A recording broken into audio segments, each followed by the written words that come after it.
Just a quick note while you're watching, or hopefully just listening to this. Apologize for the inconvenience. We've had some technical difficulties, and it's been a pain trying to just get this uploaded to send to LMG. So, the easiest option just to get it out there, YouTube. So, plus we lost the last 20 minutes of the recording, so it does end somewhat abruptly. Enjoy.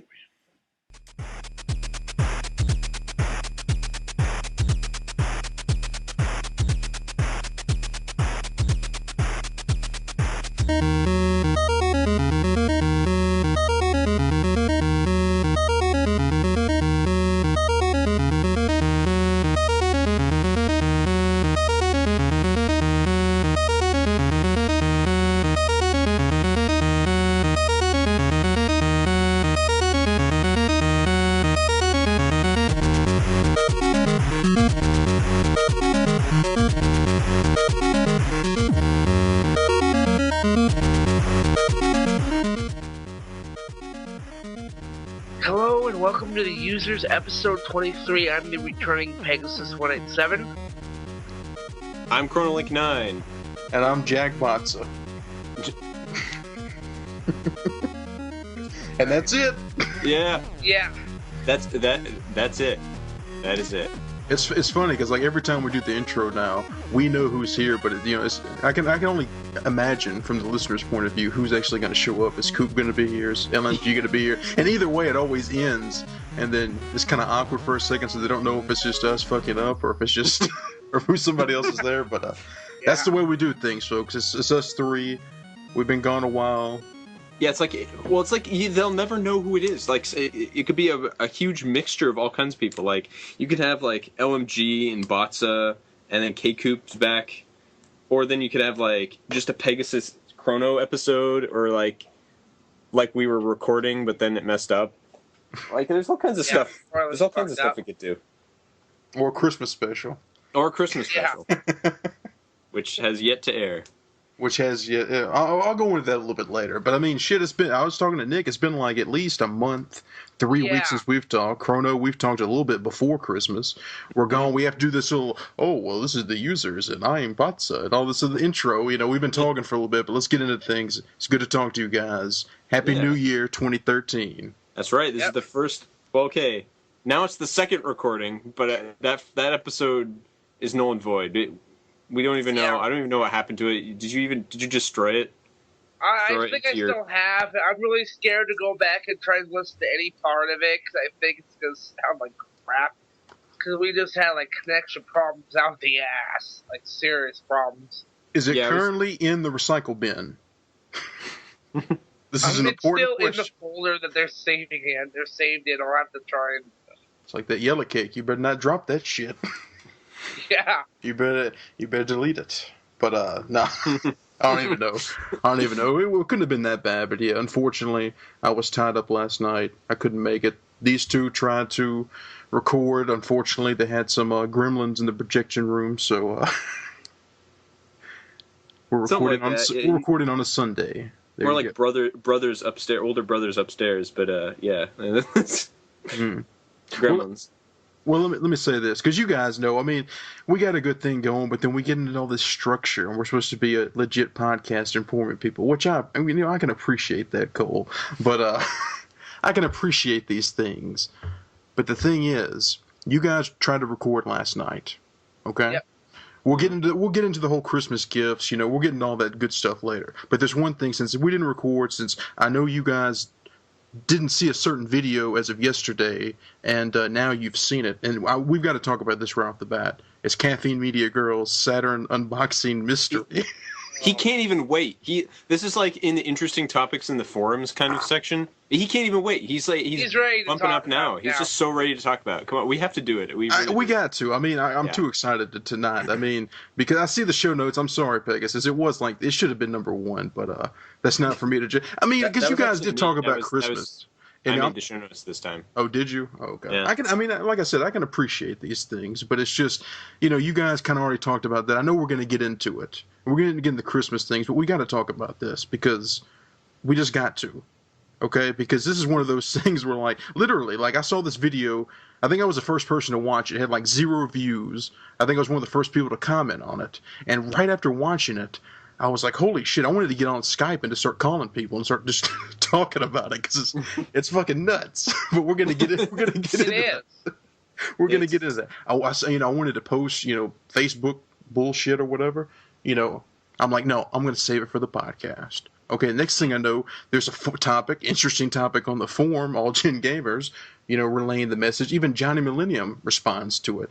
And, like, people are like, still, I'm like, oh, God, I want to rant about this, but I'll save it for the podcast. So I'm going to save it for the podcast. And first, I'll go ahead and give a disclaimer. I mean, this is a podcast, entertainment purposes. So please, what I'm going to say, if I use profanity, remember I am a Southerner. Look to the George Costanza Seinfeld episode about using such words. I don't mean any disrespect to these people, but this is a comedic situation, and these jokes just write themselves because and I love a good treasure find. Like. The Christmas episode, we'll get to that later. Chrono, I know we talked about online finds. Because, everybody likes, like, the Game Chasers finding an NES gem. We talked about the Final Fantasy prototype that was found on eBay. That was a great find. I love these great finds. I'm very happy for the Caffeine Media Girl because this is a great unboxing. It's a hell of a find. But I'm not, I'm sure she's getting negative responses. There's people calling bullshit, all this other stuff. But the thing is, end of the day, I'm happy for her. But questions have to be asked, folks. We have to analyze this properly. So first, I want to toss it over to you. What did you guys think of this unboxing video? This is nuts. There's a difference. I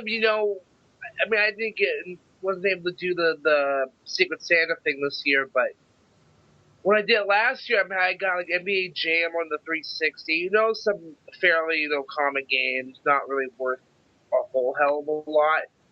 But you see something like this when she gets like Panzer Dragoon Saga, Guardian Heroes, a ton of Saturn games, and Saturn games aren't cheap as it is.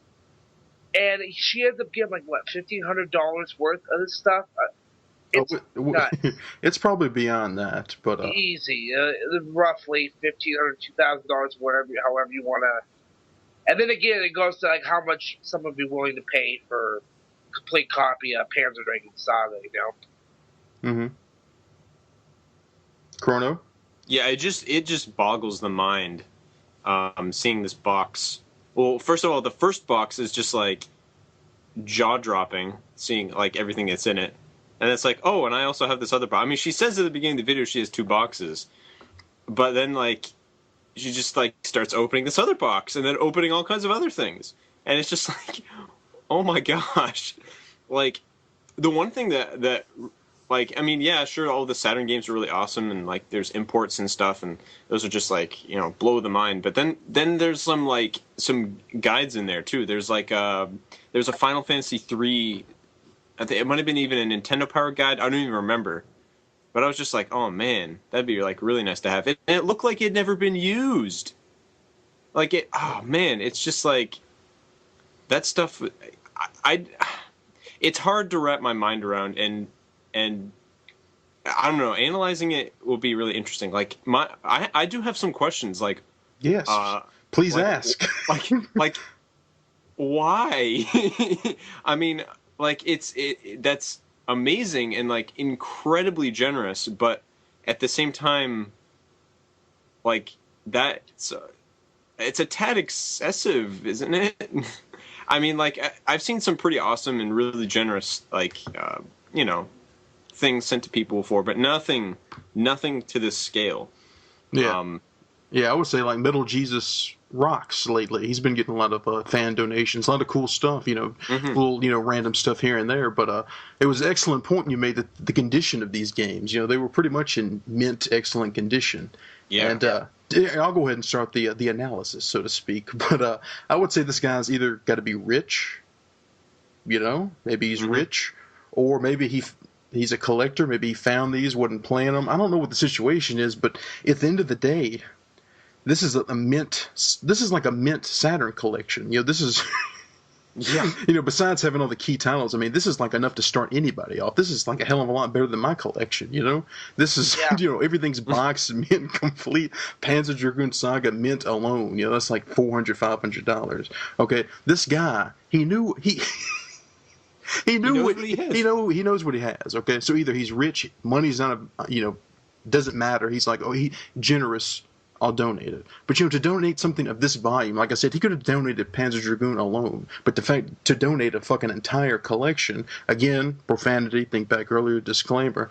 This crazy son of a bitch is either very generous or there's something a little creepy there. Maybe he's got like a mad school crush on the girl, or maybe he desires one of those hentai crazy action dreams or something. Something's there. It's a good question. The simple question you ask Chrono, why? So because, I mean, like, it's cool, but like, I mean, Caffeine Media Girl, you might want to change your locks and like you keep some eyes open. Like, I mean, it could be completely harmless. I'm not saying that I'm not implying that this guy's automatically a stalker, but just that's wow. That is just a lot of that's like a lot of stuff.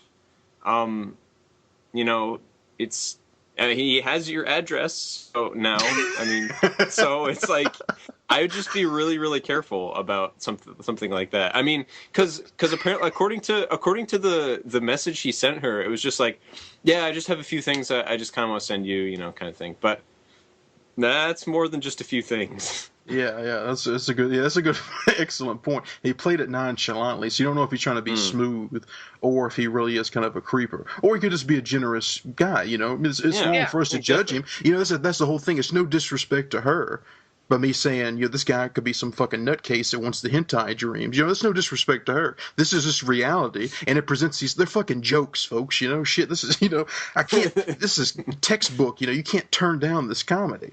But seriously, it's a good point. He does know where she lives now. You might want to scramble those IP addresses and change them locks. But either way, the fact is, like I said, this wasn't a couple games. This is a fucking, I can't stress that enough. It is a mint, excellent Saturn collection just being donated.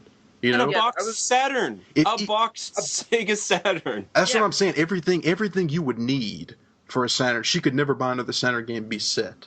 I mean, of course you want to buy more. Certain other ones he didn't somehow. House of the Dead. He didn't send that one somehow. Didn't send Shinobi. Didn't send. I think Galactic Attack. Now I'm just making jokes. But the point is, even if you would have sold this complete as an entire collection on eBay, would have easily sold to thousands. Would have been probably made more if you would have split it up. And to be nonchalant, I'm going to send you some loose games I found. Blah blah blah. The fact. I mean, it's just. That's the thing, folks. Either he's a very, very. I think she had like one Saturn game in her collection before, just one solo game. So I think it was like, I mean, sure, it's a humorous pun to jumpstart a collection, but the fact is, this person knew what he had and knew that there was literally thousands, and didn't choose to use those thousands to his own gain or to his loved ones or situation, life in general. Basically, the value given, So I don't know if it's one of those things where he's just being extremely generous, fan of the channel, or he has some kind of other motive. It doesn't matter either way, but you got to comment on these things because, it's fun, but also this is Botza in general. This is Michael Keaton. You want to get nuts, so let's get nuts. These are questions we got to ask about the situation. But at the end of the day, it is one hell of an unboxing, and I am happy she got the shit. And it sucks she's going to get some backlash from it, Yeah.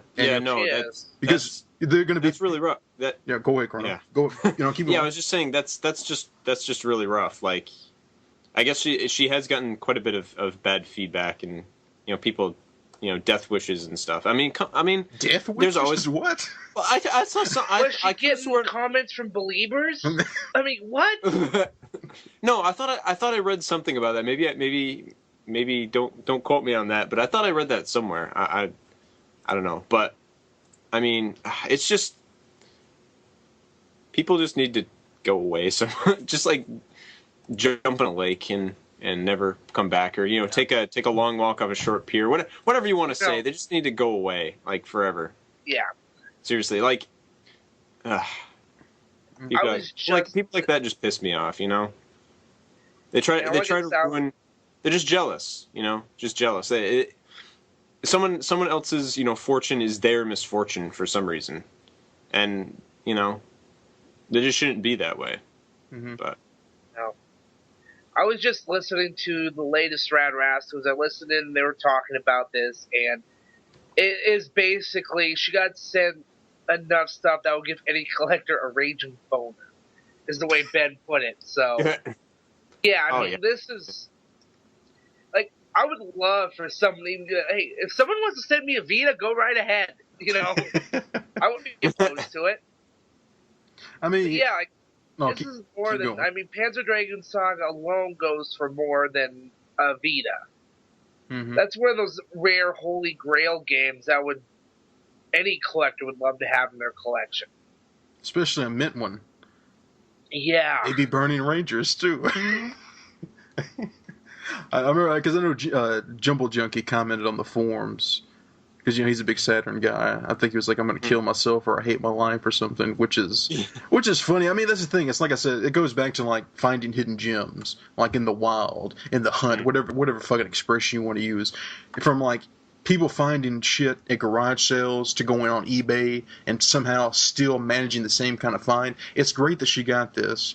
It's fun to make these accusations against the person, sending them in question. But also, people don't need to, like, guilt trip her. We're not being jealous, but Chrono makes an excellent point. It is funny, but at the same time, he does know where you live.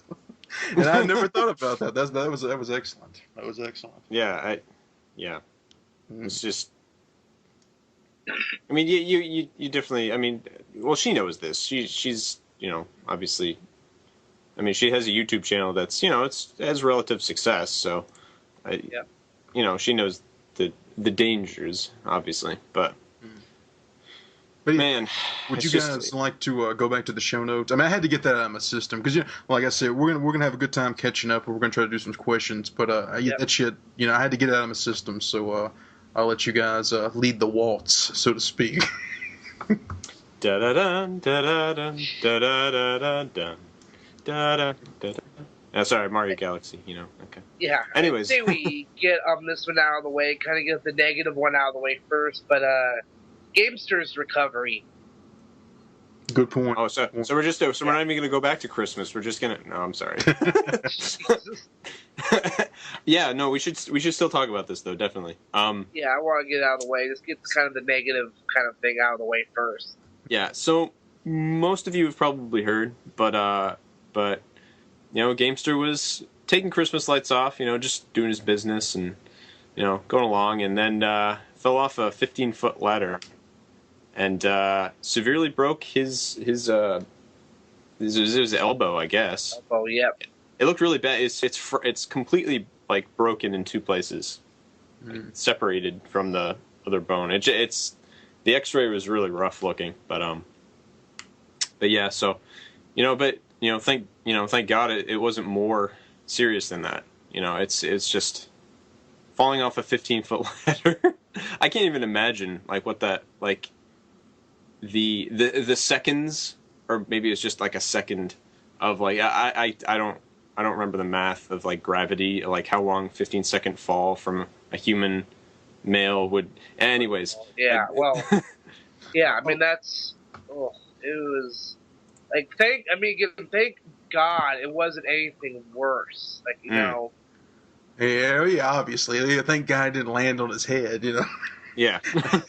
Well, I mean, we all would have found out about that, and this would probably be a lot more somber of a tale if it was. But it sucks that it happened. But I mean, I'm really glad he's all right. He still made MagFest, to my knowledge. And he was at MagFest, and he's got a good story to tell now. It's like a Chevy Chase Christmas Vacation. He's got. Yeah. Here's what I would like to ask him though. When he was falling, did he go, "Oh shit"? Because that's like the universal, like especially that's a favorite quote of mine. Like, "Oh shit."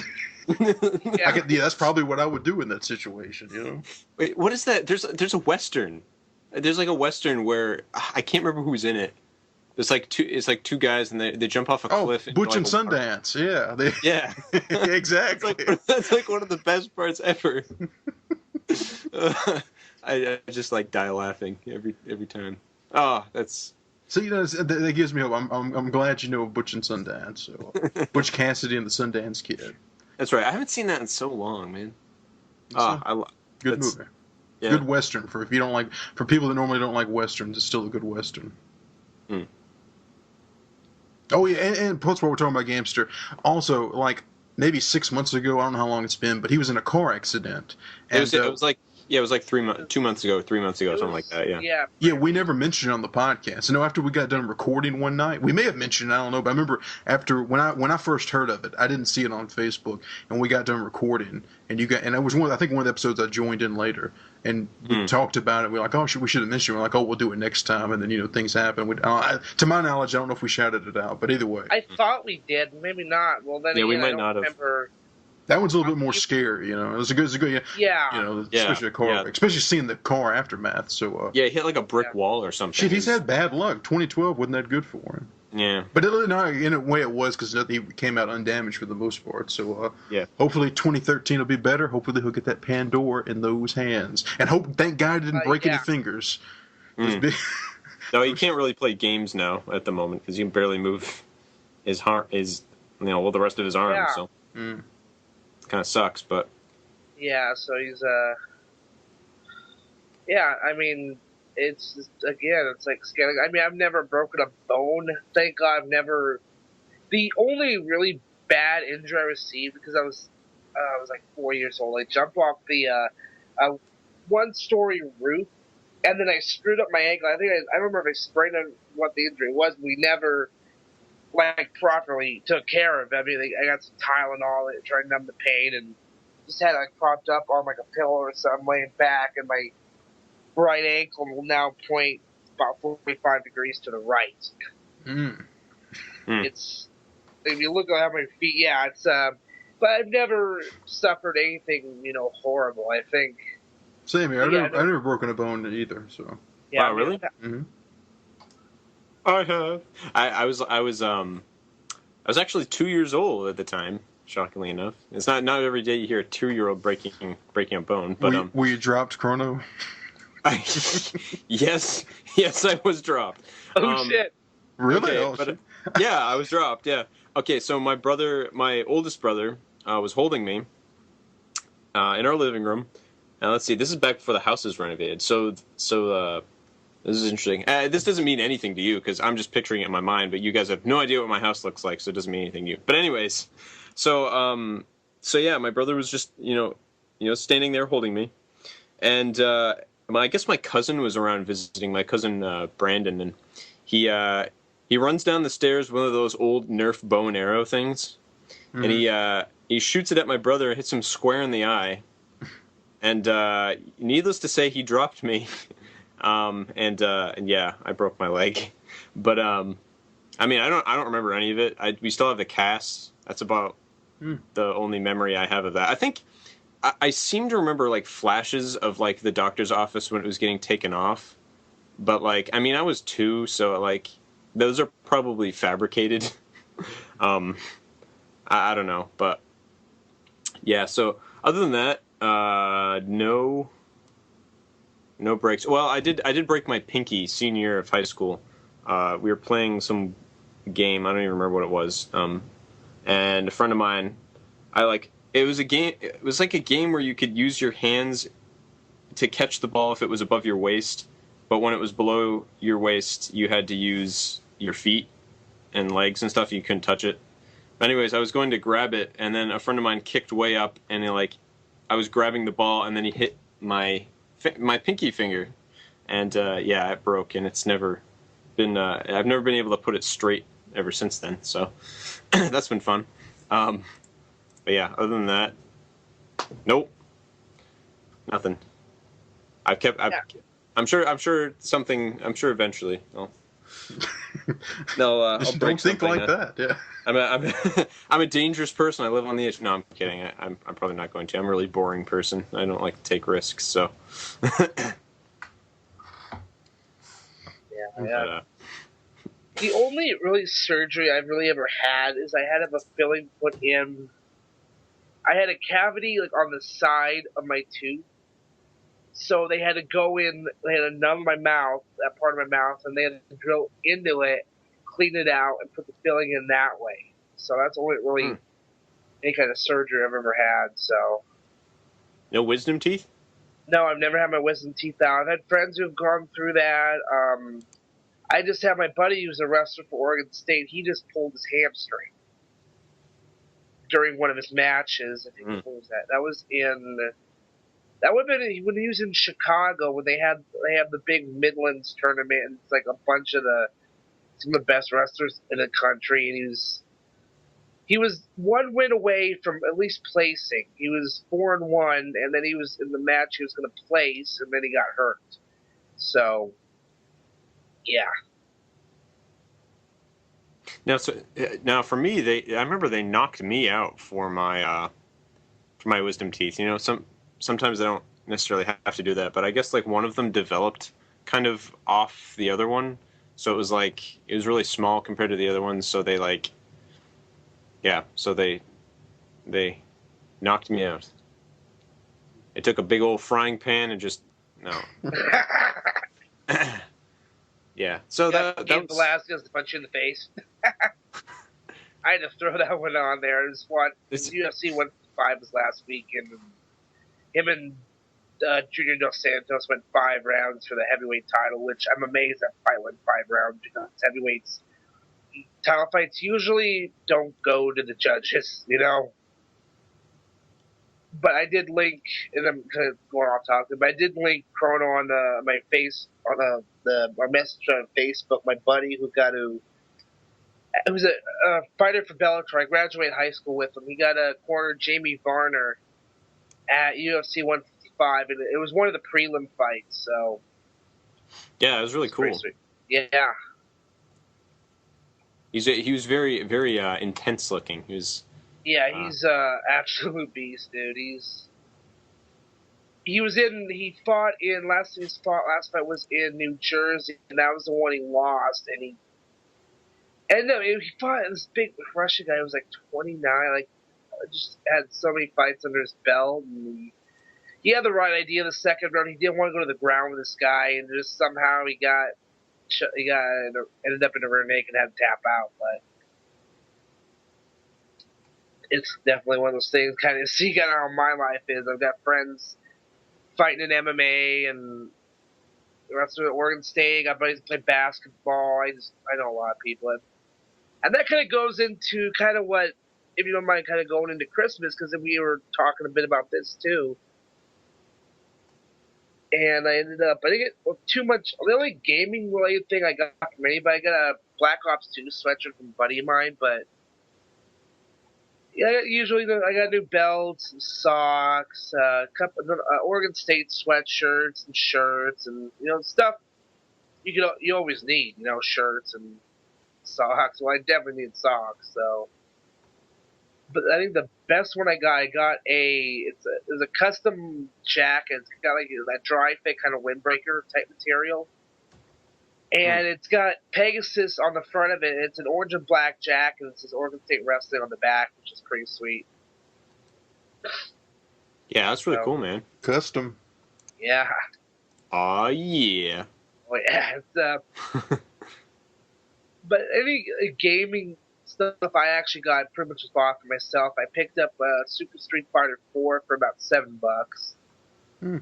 Oddly enough, I got that in Smith's. They had and it was during Christmas. They had a bid of just $15, like 360 and DS games and PS3 stuff and stuff like that. Well, with my employee, Smith's card, I could get 10%. Yeah, well, it was ended up on sale for like $7. So I found Super Street Fighter 4 in there one day. I'm like, well, I'd better pick that up because I knew someone would probably scarf up on it if I didn't get to it first. So $7 is a hell of a deal. Yeah, especially for Super Street Fighter 4. And I'm debating whether it's not going to be right away if I'm going to get the Arcade Edition DLC, because that's $25 DLC. Shit. Which is expensive as fuck. Yeah, I knew it was out there. Well, is it cheaper since you own the... Well, I don't know. I don't know. I know of it, and I know it was a download, and you could also buy a physical copy. But I didn't know if it was cheaper if you used the Super 4 disc or what. But I never knew it was $25. Yeah, that's a little The pricey. DLC, yeah, that's yeah. I mean, I'm gonna end up getting the season pass for Call of Duty so I'll get Nuketown Zombies and all the other subsequent DLC map packs when they get released. But $25. I mean, and this is Capcom we're talking about. We're talking about the same guys who have the on-disc DLC for Street Fighter Cross Tekken, which is ridiculous. Yep. Because I remember hearing about that when they were finding the characters that were supposed to be PS3 exclusives were on the 360 disc. Yeah, but you can't play as them still, actually. Yeah. Which is really annoying. That was they had Pac-Man and Bad Box Art Mega Man. Yeah. And I'm mad because I want to play his Bad Box Art Mega Man so bad. Well, who doesn't want to play as him? Yeah. It's pretty damn funny that that's the Mega Man they went with. I still think it's bullshit. I mean, yeah, they shouldn't have done. I know it was pre-programmed before Legends 3 was canceled. They still could have pulled it though, because it was kind of like I never played the Legends games, and I really didn't care that 3 was canceled, but I felt for the fans, people that were looking forward to that game. And bad box art Mega Man's one thing, but an older, overweight version of him is like totally different. It's like a totally different guy in that awful costume. It's not like the little small weirdo holding the pistol on the NES port. It seemed like more of a slap in the face to me. Yeah, I never cared for it. So. And at least we got you on. Yeah. At least we got you on Botza because Chrono wanted to talk about Asura's Wrath. That was another. Oh yeah. I did. They published it, so. Well, yeah, I saw on your Facebook that you at least got to Angus. I've actually beaten the game since so you've been. Then. Well, I don't want to spoil. Yeah, the moonwalk. You obviously get that Chrono to the moon reference. Yeah, to the moon. Yeah. Oh my gosh. So you finished it, what'd you think? Give me your thoughts. Well, first of all, worst cliffhanger ever. What did you get the true ending? Did you? Yes. Okay. Yeah, I did the true ending. Yeah. So you had to replay the last level twice. Mm-hmm. Okay. Mm-hmm. Yeah. So worst cliffhanger ever, and yeah, even though I'm a little frustrated that I have to pay money to get the sort of like the last part of the story, but I'm more than willing to pay the money just because I've enjoyed the game so much. Like, oh my gosh, this game is awesome. Like, it's like if you have ever enjoyed any anime particularly if you were a kid and you watched Dragon Ball, I didn't even do that. So yeah, and yes. I loved this game. It's a good game. It just hits. It's a good game. It hits all the point. Like, okay, at times, the gameplay's a little bit lacking when you get when you get to the more like open areas and you're fighting lots of enemies and stuff. But it's just too much of a grind. It's too repetitive. You're just waiting for that meter to build so you can progress. Let me ask you this though. I found that the beat 'em up aspect more annoying than the actual QuickTime events, which seemed everybody was so hateful against. Oh, it's only a QuickTime only event game. I thought following the narrative and using the QuickTime, I thought it was done pretty good. Yeah, no, I really enjoyed the QuickTime events. Yeah, I mean, I think I really like the idea as a concept. I don't think it should have been used as much as it was. I think it would have been nice to see more creative uses of the rage meter, like the one in the level where you take the first person view and you're like looking at the girl that's waiting on Zu's breasts, or you're taking drinks of sake, or you're looking around and seeing all the peeping toms up above. Like it would have been really great if they had been a little bit more creative with it than just beat the crap out of everything and build your rage meter up to get to the next area. Mm-hmm. and I think it's fine in most of the circumstances. I agree that at times it was like, I felt like, okay, just like, can we get back to can we get it going again? Like, that being said, the on rails portions were fantastic. Mm-hmm. The shooting parts, those were awesome. I never had a problem with that. Every single one of those. The set piece was amazing. I really liked the shoot 'em up parts of the game. And just the story. I mean, you wouldn't think that someone whose only basic emotion is like pure unbridled rage would be actually likable and relatable in some weird way.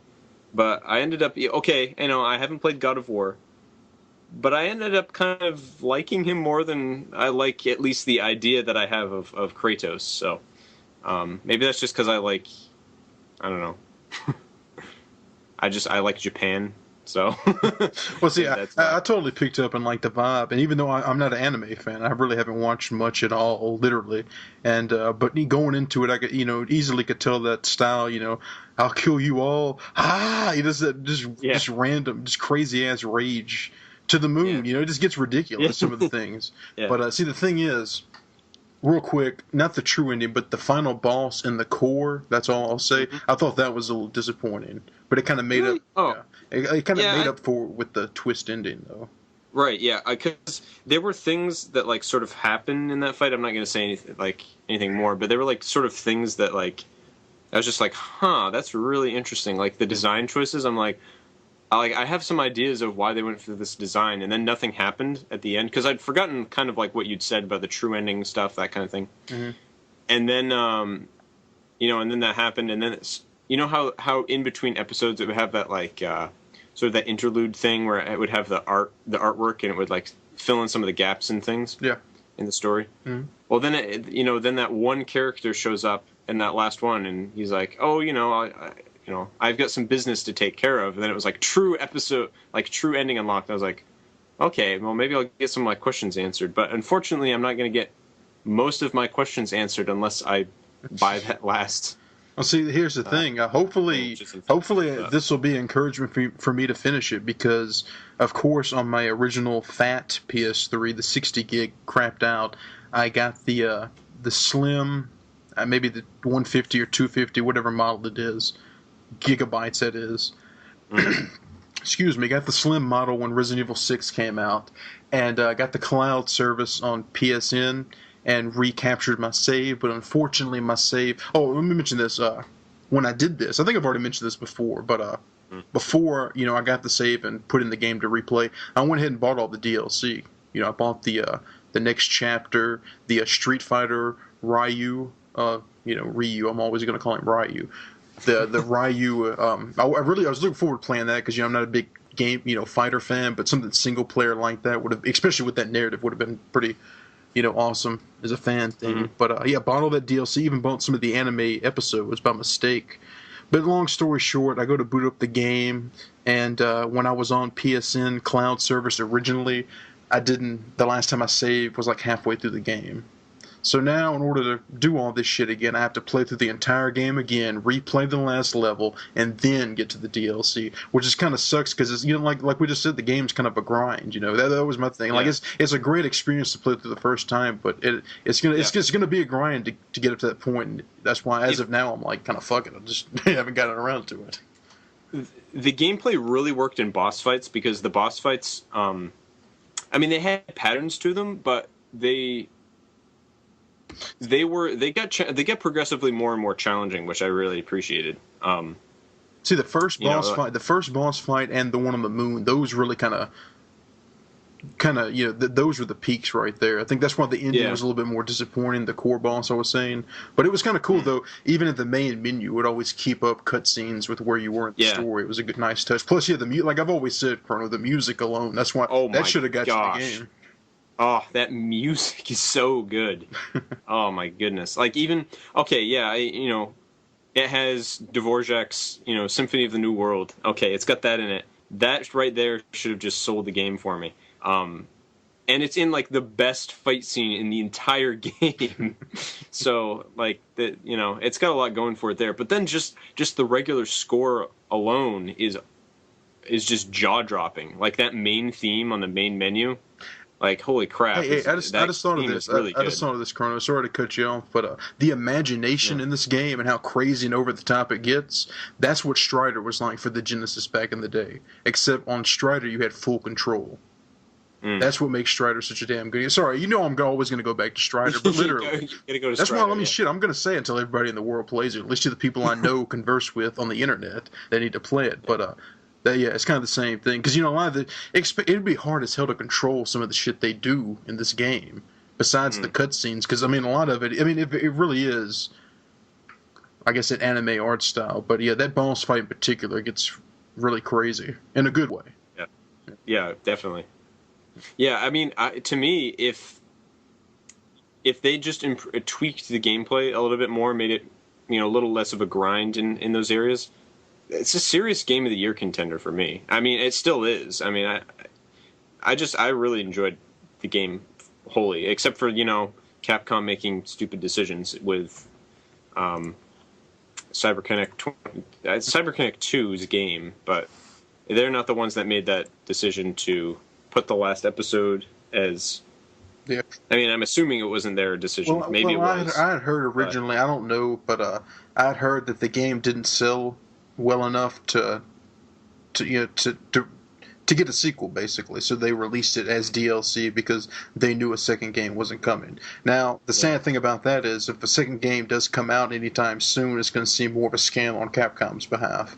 But either way, you got to judge the game for what it is when you finally play it. And like I said, I liked it, and I had no problem getting the DLC. So, but unfortunately, I can't play it. I got to grind through it again. So that doesn't speak highly on the game either.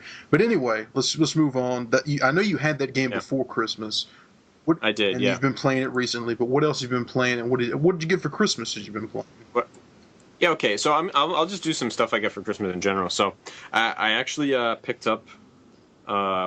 I've been doing a little time traveling. I picked up my own Ocarina of Time actually for Christmas. I got an ocarina, so a little.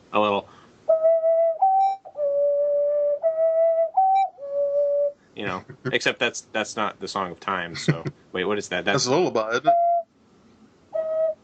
I'm trying to remember how to do Song of Time.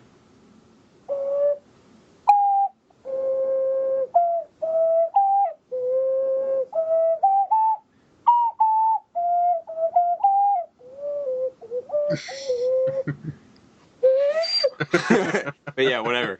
But yeah, I'm really happy to have this. I asked for it for Christmas, and it's really cool. I really enjoy it. I actually saw. They've been doing ads in Nintendo Power for Songbird ocarinas for a long time, and I probably would have originally gotten one from there, but I was watching. I've talked about this guy a few times. He's one of my favorite the music related people on YouTube and gaming also. So his family Jules 7X, and he was I think he was his Wind Waker medley, and he's used his ocarina before and other stuff, but it was like really that one where the sound quality of the ocarina really stood out to me quite a bit. So I was like, I'd like one of those to learn how to play it and whatnot. But so yeah. So I'm really happy to have one of those on Ocarina of Time. It looks like it. See, don't worry about that 64 game. Just ignore that. Don't think realism. Don't think you're going to be able to travel through time. Just go out in the park, play it, and wait for a bird to come pick you up. And That's right. Yeah. That's okay. That's what I want to learn how to play that. Oh yeah. See. Yeah. Okay. There we go. And there was even there was an ocarina in that, which was called the flute, but then it was actually called an ocarina in Link's Awakening. Mm-hmm. Yeah, I think Link to the Past is the first one. They just kind of took that style. Yeah. Hey, let's have a flute, or let's have an ocarina. Ocarina is a flute, which has always been an epic thing. I get. Yeah, you did have to have the flute to beat the game, right? Yeah, you had to get to one of the dungeons. To get to the Dark World desert stage. Yes, yeah, I think so. Yeah, Because it was always so it was cool how you found the flute or the, well, I guess flute in that game, but how you found yeah, that always tripped me out as a kid. yeah, yeah. I was actually kind of sad, Hmm. but yeah, no. So yeah, really, really, really pleased to have one of those. It's really cool. Let's see. I also got a new winter jacket, which has been good. Mine has been well, I've had it for like I think since like 8th grade or something. It's miraculously fit me all these years. It has gotten, as Gimli, to quote Gimli from the Two Towers, it's a little tight around the chest, but it has actually been getting a little bit tight lately. So putting on a little bit of weight myself. So, um, but uh, but yeah, so it's nice to have a new winter jacket. And it's one of those ones with like the fleece on the inside. It's got like 2 layers, so you can actually take the fleece out of it Oh, nice. and like use the other half as like a windbreaker or something. So yeah, it's kind of cool. However, it doesn't have any reflective things on it, which means I need to like wear like bright pants or something, or like a really bright like hat if I'm walking around outside like at night. Just because like I don't want people to hit me, so because they're not going to be able to see me. So yeah, so there's that. Yeah, is there anything else? Those are the major things. I got the Adventures of Tintin on Blu-ray DVD, so which is pretty. Oh well, I'll go into that a little bit later. But so I did this last night with Pegasus, and he couldn't guess it for his life. Actually, I basically just had to. But I'm gonna play the Pete Door guessing game, and I'm gonna see if you can guess this game that I got for Christmas. And it's I'll give you some hints. It is a budget title. Okay. It is a Wii game. Okay. Movie based. Okay. Movie based. Okay. And let's see if I should. I think it came out in 2007 or 2008. I think it's 2008 is when it came out. Okay. So it's not The Grudge. No, no, not The Grudge. It's not The Crucible because that's for the Wii U. That's right. Signing the documents and all. Yeah. Oh. Oh man, they just need to make that game. Come on, just do it. But Let's see, movie based 2000. Did the movie or the game or both come out in 2008? yeah, both. Yep, both came out in 2008. Okay. I'll give you another hint. It's a Disney movie.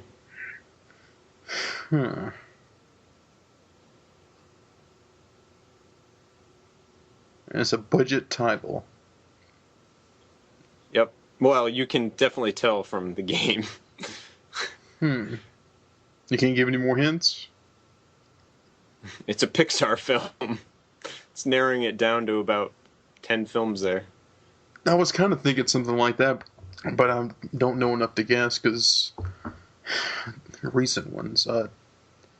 Toy Story 3. That's not 2000. That's exactly that's what Pegasus guessed. That came out in 2010, so it was a little earlier than that. Is it a platformer or something? Or no, that's a Wii, so it's probably Kind of. It's honestly really hard to classify this game. I guess I would classify it as a platformer. Yeah, that's what I'd say it is. It's. See, I'm thinking of like that's Monsters Inc., Ice Age. I don't know if these are Pixar films, but like that 2008 range, I can't really think of anything. No, unless you can give another hint, one more hint. If it's just Ice Age is. It was Pixar's space opera.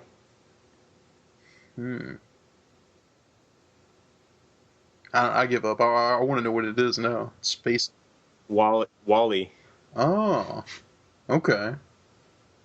So I'm just set the record straight. I'm fairly certain that this game wasn't for me. I sort of tried to explain this to Pegasus yesterday, but when both me and my brother unpackaged the games that we got from my parents, or specifically my dad for Christmas, my brother got Super Mario Super Sluggers. It was for the Wii version of that game. The Nintendo Selects, I think, line. Was it a GameCube game originally? It was originally a GameCube game, yeah, I think so. So, And so yeah, he got him that, and then he got me a Wally. And when we unpackaged them, he said something to the effect of, "This is a game that something like that it was like that anyone can watch, or that like for like these more family friendly games or something to the effect of that." But basically, the reason he did it was because my nephew and niece were coming to visit later, like last week, they came and visited, and basically he got us these games. So for some reason, I guess because he thinks a lot of the games we play are violent or something, which I mean is totally true, but Yeah. but like Azura's Wrath, not at all. Walking Dead, for example.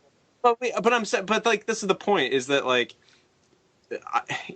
I it kind of blew my mind, because it was like, Dad, we have like so many Mario games. Like we have like a Super Nintendo library that he can play the entirety of, because they're Super Nintendo games. I didn't say anything to my dad. It was a nice, it was a gift. I enjoyed it, And me and my brother popped it in, and we made it I probably made like 70% of the way through the game in like 2 hours. And well, we were having fun with that game for all the wrong reasons. Let's just say that. Like we should have been recording that. That was like wonderful Let's Play material. We were dying laughing at this game. It was that bad. Like there is this part of this game where I think it was like in the movie, Wally takes Eve. During the Louis Armstrong montage, Wally takes Eve into a shopping mall and like looking around at things, and then like he accidentally gets like chased by a bunch of shopping carts. Like a bunch of shopping carts like fall and like chase him and run him into the door. In this game, the shopping mall was basically hell. It like there was like it looked like, for those of you who've played it, the ending final boss area of Dead Space 2, like it was that kind of aesthetic. It was like all really brown, and like the light was like wavy and like really creepy and weird. And there were cars flying in the air towards you. There were these enormous, like these cars, just like the wind was picking up cars and throwing them at me in a shopping mall. It made no sense. It was like, and we were trying to figure out like why this was in a kids game, because it was actually incredibly disturbing, like to like think about. It's like this is probably, we were like making jokes about like how in Toy Story 2, like Woody has a nightmare where like Andy doesn't want him anymore. So he throws him in like this garbage, and all these like toys like take him down in. And I was like, this is probably where like Woody went in that nightmare. Like this is hell for toys, except apparently they have giant cars that try to kill robots in this place. I don't know. It was weird, but yeah, we were having fun tearing that game apart. Needless to say. That's good though. And, yeah. So we were having a good time with it. I haven't even picked it up since then, so I don't know. Yeah. So there was something else I wanted to say about it, but I'm trying to remember. Well, they apparently couldn't get the rights to the classic version of Put On Your Sunday Clothes that's in the film. So they had some like talentless knockoff sing it in the game, which is really funny. I was like, wait a minute, this isn't the original version of this song. And so that was interesting. I feel like there's something else. Oh, there was one part where I turned around and I looked up at the lights, and I was like, that's an interesting. You see the lighting there, and it looked like N64 era lighting. You know, like where the like beams of light like shot out in flat planes at out of the lights. So I was like, man, N64 could put out better stuff than that at times too. So I was like, yeah. But it was fun for what it was worth, though. But however, I also got a GameStop gift card, which I used on the Zone of the Enders HD Collection limited edition, which I found lying unopened in a GameStop. Wow. So that was pretty. I was cool. actually looking at that the past week or two. I actually looked at that. It's going for, it's reselling on eBay pretty good, but it's also like a very nice collector's edition. All of Kojima's good collector's editions usually retain value. I'll ask if you open it up in a second, but I've never played those games. I'm hoping there's a Vita port announced. I'm waiting for that one. They kind of took their time with Metal Gear HD Collection as well, but yeah, I'd never heard of those games until this collection, so I'm looking forward to them. Did you open it or Yeah, I don't blame. Yeah. I don't blame you. Yeah. I mean, I want to play Exactly. them. So I've heard good stuff about. At least the second one, I've heard good stuff about. I don't really know too much about the first one. I heard it's short, and it was basically, the game was basically like, hey, it's the Metal Gear Solid 2 demo. Oh, and there's also Zone of the Enders is on here too. The funny thing is, and I know we talked about this at one point. I don't know if it seems like it was back when we tried to record that Halloween episode, either before or after. But I know we talked about Zone of the Enders. But the funny thing is, when I was going back and looking into these games, the original one also had like a demo for Metal Gear Solid 2. And it's funny now that the new one has a demo. Metal Gear's always been kind of underneath, though. But I was just going to say, I don't blame you for opening it, at all. But that's one of those I would classify as like a Johnny Millennium collector's set.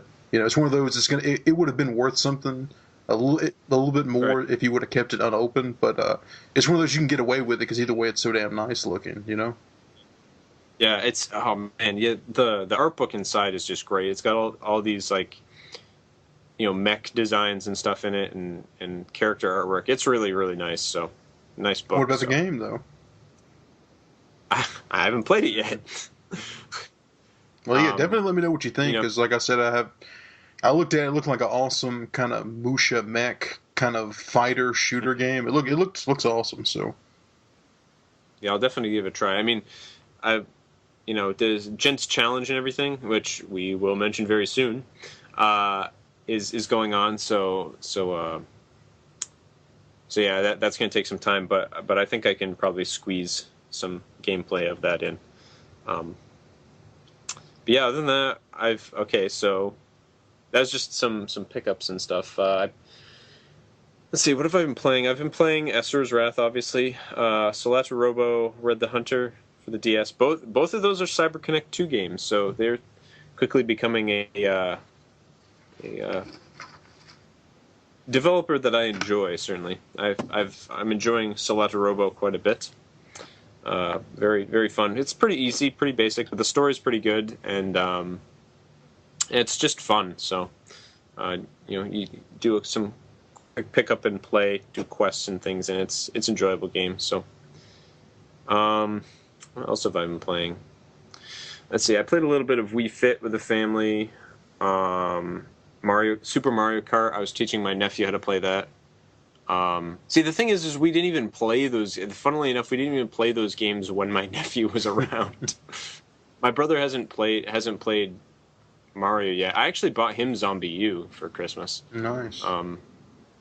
So, which I don't think he's played that yet either, which is unfortunate. I've been anticipating, getting a turn at that. I beat Super Mario Galaxy 2 for Christmas, so I was playing that quite a bit actually. I guess I might as well mention this. My brother, both my brothers, and my sister-in-law and my other brother's fiance, all chipped in and bought my parents an HD TV. So, hooray! We're finally in 2009. Yeah, that's where that's when I got my flat screen I have now, my 26-inch. It was in '09, and funny enough, my buddy's the rest we're gonna say his parents got a 60-inch flat screen in their basement. They're putting a surround system in. Like, it looks amazing. Like, it looks just insane. Like, I mean, not the fact that it's a big, 60-inch. the fact that the picture quality is that good, it's awesome. Mm-hmm. Yeah, certainly it's a lot of fun. Just the comparison of it's just. I mean, I've seen HDTVs before. Pretty much all my friends have them, but just like, it's such a great difference. It really is having that. It's just the picture quality and then gaming on that thing.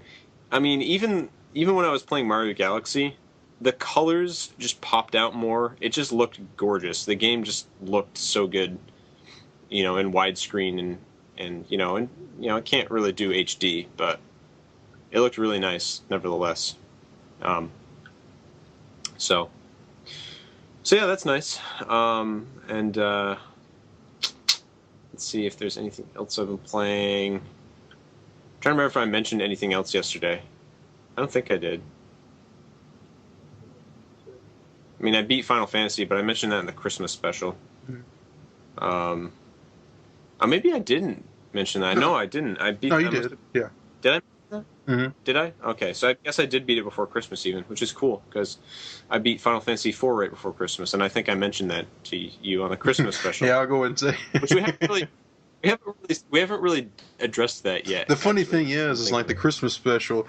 We tied up a lot of things. Like we were like explaining like zero tolerance, why it isn't on iTunes and all this other stuff and current situations. The thing is, I've been incredibly busy, and since it was going to be late anyway, I'm thinking either just throw it up some kind of randomly as a surprise, or just use it as a filler episode when we can't record. Because especially the past month has been shaky for all of us. But there is one thing. There is one funny thing, Chrono, and I think you'll know what I'm talking about. But I don't want to give too many hints. But we both discussed something, and it was something of interest in the community, but everybody kind of forgot about it.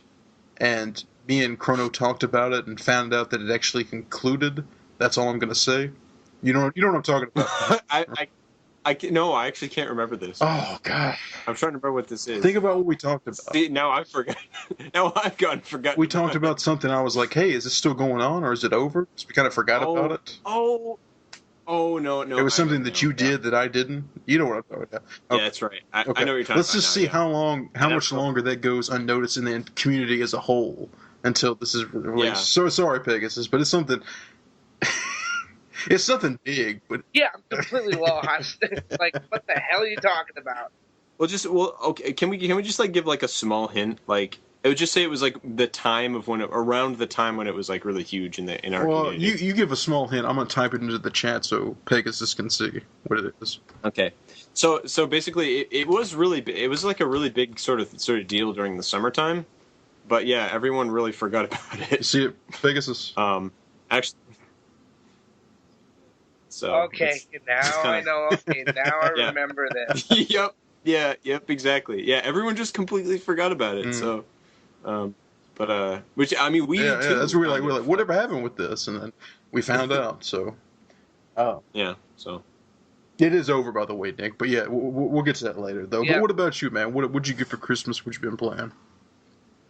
Oh man, I mean, like, I mentioned I got Super Street Fighter 4. I think I only played one fight on that, and I mean, I suck at fighting games, but I mean, $7, I couldn't pass it up. I got Guitar Hero Warriors of Rock in GameStop for about $7, and I need to try and find my other. Because when I got World Tour, I got the double guitar set. I got to find the other one because this one broke. The down strum doesn't even work on it anymore. So. Yeah. But, Warriors of Rock has some pretty awesome songs on it, though. It does. I mean, you got Aqualung, you have Renegade, there's Cherry Bomb, which is in Lollipop Chainsaw. It's in, like, right in that, like, I think, opening movie, I think, like, right at the beginning. And, I mean, I've still got all my DLC on there. I'm going to look up the track list. I don't know what exactly was all on there, but... Well, there's the entirety of 2112, or however you pronounce that, 2112. Yeah. I don't know, but that's pretty sweet. Yeah, it's like I still have all my DLC on it from previous games, so I've got stuff like Jesse's Girl, which I did a music video with a couple of friends of mine for their video production class in high school. Mm. So we did this whole like Jesse's Girl music video, and pretty much the majority of it shot was at my high school. There was a few shots we did at his house, but I gotta try and dig that up and upload it because I haven't seen it since after he had finished and went over to some other friend's house and checked it out. But Every time I think of that song, it always brings me back to Boogie Nights, which I'm sure you guys need to watch that. Boogie Nights. It's one of the best movies of the '90s. But yeah, Alfred Molina singing Jesse's Girl. Hell of a scene. Hell of a scene. yeah, it's Warriors of Rock has a Backcountry by Avenged Sevenfold. Oh, love that song. Bohemian Rhapsody by Queen. Let's see, Cherry Bomb. Dance Dance by Fall Out Boy. Dance. Free Ride by Edgar Winter. Psychosocial by Slipknot. Another song I love. Yep. I'm not even a big Slipknot fan, but I like that song. Like I said, if they ever made a Zeppelin rock band or a just made Prince Computer Blue, I would totally buy one of those things. But I forgot which version my friend had. I mean, I played the drums on one at a party one time, but whichever one had Danzig Mother, that's the version I first played. I think it had one of the had a Rage Against the Machine song on there. I'm trying to remember now. I only played like 3 and Warriors, so. Yeah, it's really good track listing. I mean, you've got Self-Esteem by The Offspring, No Way Back by the Foo Fighters, Holy Wars. No More Mr. Nice Guy by Alice Cooper, Holy Wars, The Punishment Due by Megadeth. Yeah, another great song. Oh, I did actually go and listen to that. I saw some on some Facebook page I liked. They compared that song to Justin Bieber's Baby. I think I shared it and I said it took 5 idiots and 2 morons to produce the festering pile of trash that is Baby, and it took one guy to write and produce something with more substance than Bieber will ever know. Yeah, so. Dave Mustaine. I love Dave Mustaine. Yeah. He's quite the guy.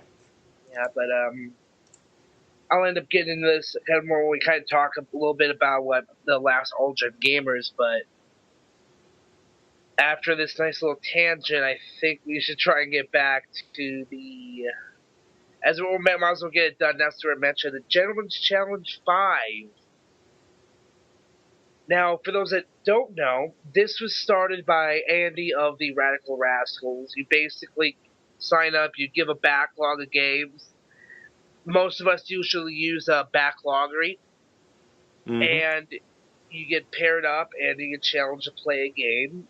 Well, Andy has been pretty busy as of late trying to study to pass his IT exam, which he failed the first time, so I'm hoping he ends up finishing it. But I got paired up with Ninja Penguin, who is notorious for throwing little sexual acts into his question of the week responses for the Rad Rascals.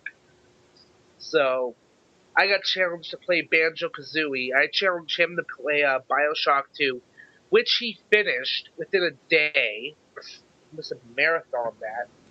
Man.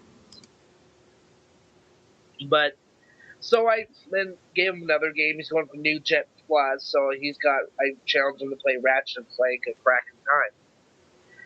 And I'm still kind of working on Banjo-Kazooie, but hopefully I actually know and I'm going to end up finishing it, and I'm going to end up going on to Metal Gear Solid 4. And depending on how much time is left, I might just end it there and redeem myself from the last gen challenge when I got Skyrim. Yeah. You poor thing, you. Yeah, I got a chance to play Skyrim, and yeah, it didn't end well. I don't know, Metal Gear 4, that's, I mean, it's a great Long game, it's a game. long game, but you definitely get into it. But it's one of those things where I would say, really, I would hold off on it until you play the others, which could be years. Because, put it this way, the reason I bought the PS3, mainly, the reason I kept up with PlayStation in general, was Resident Evil and Metal Gear. Those were exclusives. Of course, 5 went to the 360, which I'm glad they got to share that love. But 4, was that I wanted to play Metal Gear Solid 4. That's why I got a PS3 as a modern console. And even when it came out, I didn't play it until like 2 years ago. So like I sat on it for a long time. But it's a really good game, and it really was satisfying because it brought the whole story to a close, or at least wrapped up the previous part. Which I guess it's a good game regardless, but it would definitely be way more satisfying if you played the others first. Which I know that's more of a burden to add on to you, but I would say really, I would just wait until then. There's really no rush, Even though they're making another one, which I don't. We'll see about that. Because I mean, I know they're going to make Rising, they're going to make other spin-offs, but I don't see why you would want to keep going progression with Solid Snake or that storyline. Because 4, I mean, I don't know. 4, he's probably said he's made the last game well before 4, and then he made that one, and that one was handled so well. If he makes a 5, so be it. But 4 did close the door pretty good on a crazy ass storyline. So. And that's why I'm looking forward to Zone of the Enders, because I'm expecting a crazy story. I will say this, so don't start that. But I would say enjoy Zone of the Enders, because I haven't played it, but that's the one thing I can say about Kojima. The first time you play through his games, the first playthrough experience is definitely something that is unique to him. You can critique him all you want, and his content is crazy as hell, but through the storytelling and through his way of interacting through the medium, it's very well crafted. But anyway, the whole point is Pegasus. There's really no rush to play that one. Yeah, it's hopefully I'll end up redeeming. I should be able to redeem my rascality from the last one, but pretty much went over the CaffeineMediaGirl unboxing, so we got one left. OKS 2.0, the return of Operation Killstream, which they went on hiatus because they.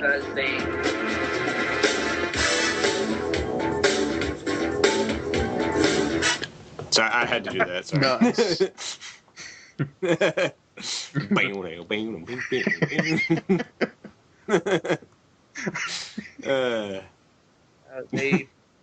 Anyway, basically, Operation Killstream, for those that don't know, that's Tim Jumble Junkie, Holly Dogman Lens, and Mike Sinister Moon. They went on hiatus because they would record an episode, then miss a week, or miss 2 weeks, or whatever. 2.0 months, Yeah. There's all kinds of different layers that 2.0 can now mean, but yeah. Hopefully it'll be sooner than later. But yeah, I'm a fan of that podcast and looking forward to it coming back. But yeah, I'm glad to hear.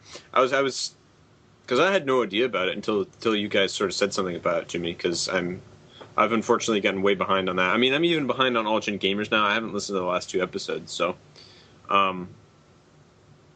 so far behind on OKS because I was trying to do some catch up during the summer, but then never. By catch up, I mean start from episode 1 and continue on. Well, needless to say, it didn't really work after the school year started. But yeah, I'm glad to hear that after a little hiatus that they're deciding to bring her back. 2.0. I mean, all I can remember, I didn't get to like later episodes with other buffers, but because Pegasus in the last episode mentioned or he mentioned something about a buffer, I think, or maybe he did that in the forums. Yeah, he did the flea market. Tim would do a flea market frenzy segment, and he basically based the buffer off of the $1 Million Man Teddy DiBiase's fame. which is pretty freaking hilarious. The buffer for me that always just like got me every time was the one with the dog in it. I every time I just kind of chuckled. That ruff in the background. So yeah, glad to hear it's coming back. Definitely looking forward to it. Yeah, they're not. Yeah, it's like they've been off the radar. Tim's I was kind of going back and forth with Tim in vintage video game geeks. Where's the next episode of OKS segment? We start talking about wrestling a bit because I mentioned, well, it looks like I don't know because I still mentioned I said we can still do like the wrestling episode on our podcast. Just do like an OKS, users crossover, and then me and him start talking about wrestling, and then he mentioned that he watched or tried to watch Raw on New Year's Eve, and then I went the whole thing about the unbelievable. Like, Botza, did you happen to watch Raw on New Year's Eve? I didn't know what happened. They had they were doing a thing where the champions could pick their challenger, which, okay, cool. Well, they have Mae Young come in, do a guest spot. She's 89 years old.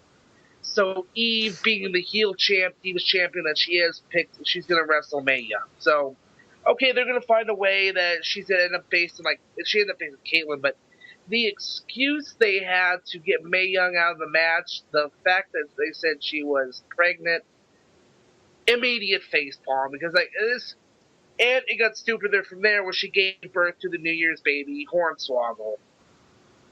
And at that point, you didn't mention that last episode. I thought I did.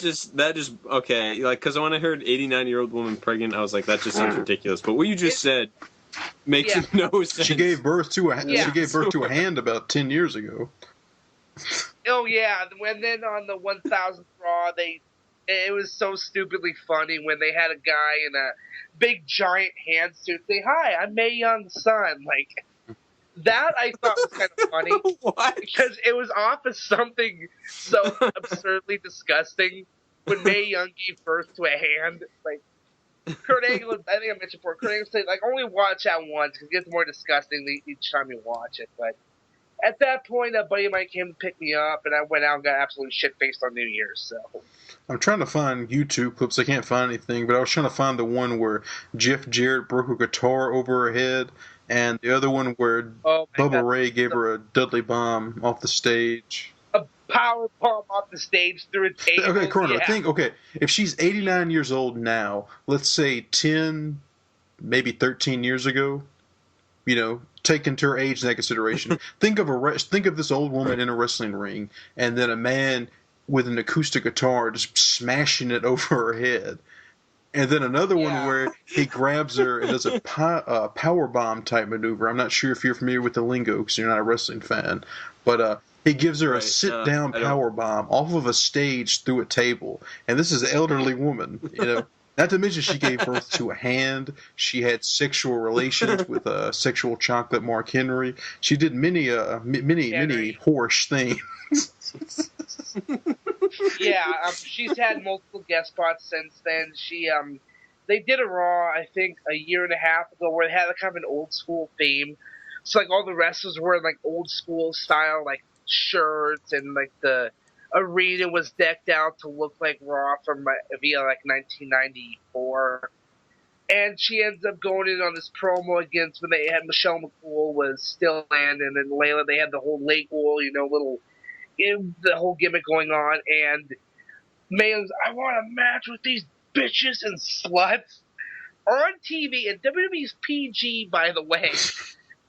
I start laughing because this is some of the funniest shit I've seen in a while. Like, now I don't think you can find YouTube clips of that without that censored, but I clearly remember that not being censored on TV because I don't think they knew she was going to say that. Bruno, it's kind of like the one thing I remember, the big thing I can remember about uncensored something happening was like Shaq said the F-bomb on at like a post-game interview. It was like right after the game, and some guy like ran down the court and was interviewing him, and then he like the F-bomb, and the guy was like, "Shaq, we're live." You just kind of look like, yeah, whatever. I'm Shaq, you know, I can do whatever I want. I couldn't find any the more funnier classic clips on YouTube, but I sent you a picture in the chat, Chrono, so you can at least get an idea what this woman looks like. Okay, wait just a sec here. Okay, let's see. I was just watching a bunch of... Oh my gosh. Yeah. She just looks like a sweet old lady. Yeah. She's not a sweet old lady, though. From what an angry old lady. I was watching a promo or a segment from Raw, like in That used to be the podcast photo, though. Yeah, there we go. that would be an interesting. That'd be an interesting one. She looks like what's she doing? She looks like she's like getting ready to play the piano. Like, she's at a church. She's at a church service now. Yes, a podium, a church podium. No, I'll just send that to LMG. You can use that as the image. But let's see. Yeah. We've been recording almost an hour and a half. It seems like. I'll just wait and go over games I've been playing and Christmas stuff because I got the iPad Mini, and I got a lot of stuff to go over on that. So we'll go over that like when LMG's back next week, and me and him can both talk about that because this week we're going to at least try to catch up on questions, which we haven't done in a while. And before the show. We read one of them by our good friend Zombin, and it cracked all of us up. So we're going to try to answer as many of these as possible. So which one of you wants to read the first one in the show notes? Let's knock these three out, then we can go to the forums. Right. I'll just tell you now, I'm not going to read the first one because it's long. I'll read the second one. You mean that you mean Zovin's second one, right? The one that we. Oh no, we're going to get to that one. Or you mean Dodo Pro? Or you mean I guess it's the Dodo Pro. Well, just the second one in the show notes. Yeah. Okay, yeah, that'd be the Dodo Pro one. So actually, both of those are hidden. So. Okay, so I guess I'll do it. I'll do it. Okay. You are invited to a massive party full of. This is from Zovin, by the way. Okay. Just. All right. So you are invited to a massive party full of video game characters. Everyone will be there from Mario to Sonic, Link to Barbos. Now, okay, I don't remember who Barbos is. Please enlighten me. Bardabar? Yeah. Bardabar. Bardabar will be there. You're cooking yourself some Easy Mac, then you realize that you're late to the party. Oh, I'm late to this party. So you rush over and open the door. That was my interlude, by the way. That was a interjection. So you rush over and open the door, but you realize you forgot to put on pants. Oh, crap, I hate it when that happens. All the video game characters of the universe are there. And as soon as they open the door, they all stare at you. And what do you say? Well, see, here's the first thing. Because, this is the good thing. We haven't answered questions in a while. And especially with the Caffeine Media Girl situation, we have to analyze these things properly. So I'm confused. I can't answer the question properly because I'm confused by my analysis. And that is, okay, we're invited to go to this party. We're invited to go. That's right. We're making easy cheese and mac beforehand, and then the doorbell rings or something. What happens? You realize you're late. Okay, so then you go to the door to leave for the party, but then you realize that you don't have any pants on. Yet somehow the party's in your front lawn. It's not. It's no. I think you go. You like rush over there, but then like when you get to the door, you realize you don't have pants on to the door of the party. I think that's what's important. Okay. Right. Yeah. Boy, you must have been in some crazy rush to like, who knows how long you could have had to take a plane to get to this thing. Like, you don't know how far away it is. Like, boy, you must have been really flustered to not even realize that you didn't have pants the entire time. See, that's not the analysis complete. If that's the case, I would have noticed I would have been wearing pants.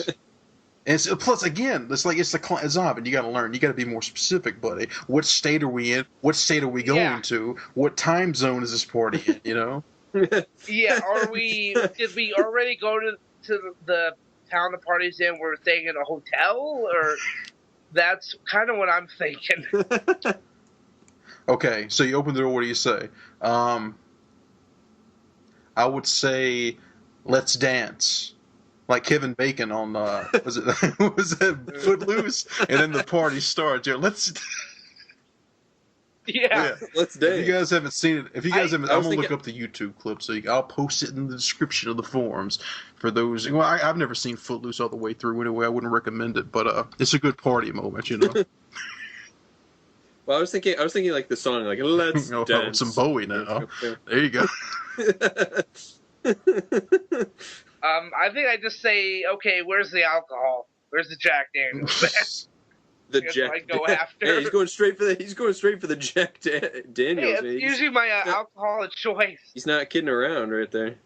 Yeah, last night after, and side note, when we had the whole fiasco where we couldn't record, or it just completely just fucking up, I went out. Well, first I played a few more games, and then I went out with a buddy of mine. Went out, I had 4 Jack Cokes, and came back and played Call of Duty about 3 in the morning. But yeah, it was.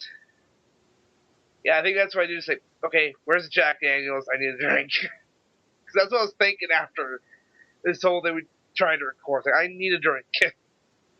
So Okay. I just sent you guys the link to this Footloose. Here's my true answer. Okay, and it's both the same narrative. It's if I show up and then I'm not wearing any pants and they're all looking at me, then I do the Kevin Bacon, let's dance, and the party starts. If they ask me why am I not wearing any pants, then I do Rodney Dangerfield from Caddyshack. They go, you're not wearing any pants. And I go, so what? Let's dance. And then I play the Journey. Either way, click on that link and just watch like the first 10 seconds. Let's dance. Oh, Kevin Bacon. Okay, there you go. That's pretty awesome. there you Oh man, I don't even know what I'd say. I'd be like, I guess I would like really just try to kind of like pass it off like that's what I'm trying to be. I'd be like, hey guys, I'm trying to be, I'm trying to be Vincent from Catherine, you know. I just here in my underwear, you know, like running around block puzzles, and I guess I just forgot the ram horn. Sorry, like I just try to pass it off or something, or just be like, I don't know, like. Yeah, there was a banana in my pocket, and I don't even know where that's like going, but. Oh jeez. I just really had to take my pants off to like. I don't even know. I'm just like trying to see like. I don't know. Yeah, I guess I'd be like, "How's my cosplay, guys?" Oh. Or something. I don't even know. You just gotta bust up in there. Let's dance.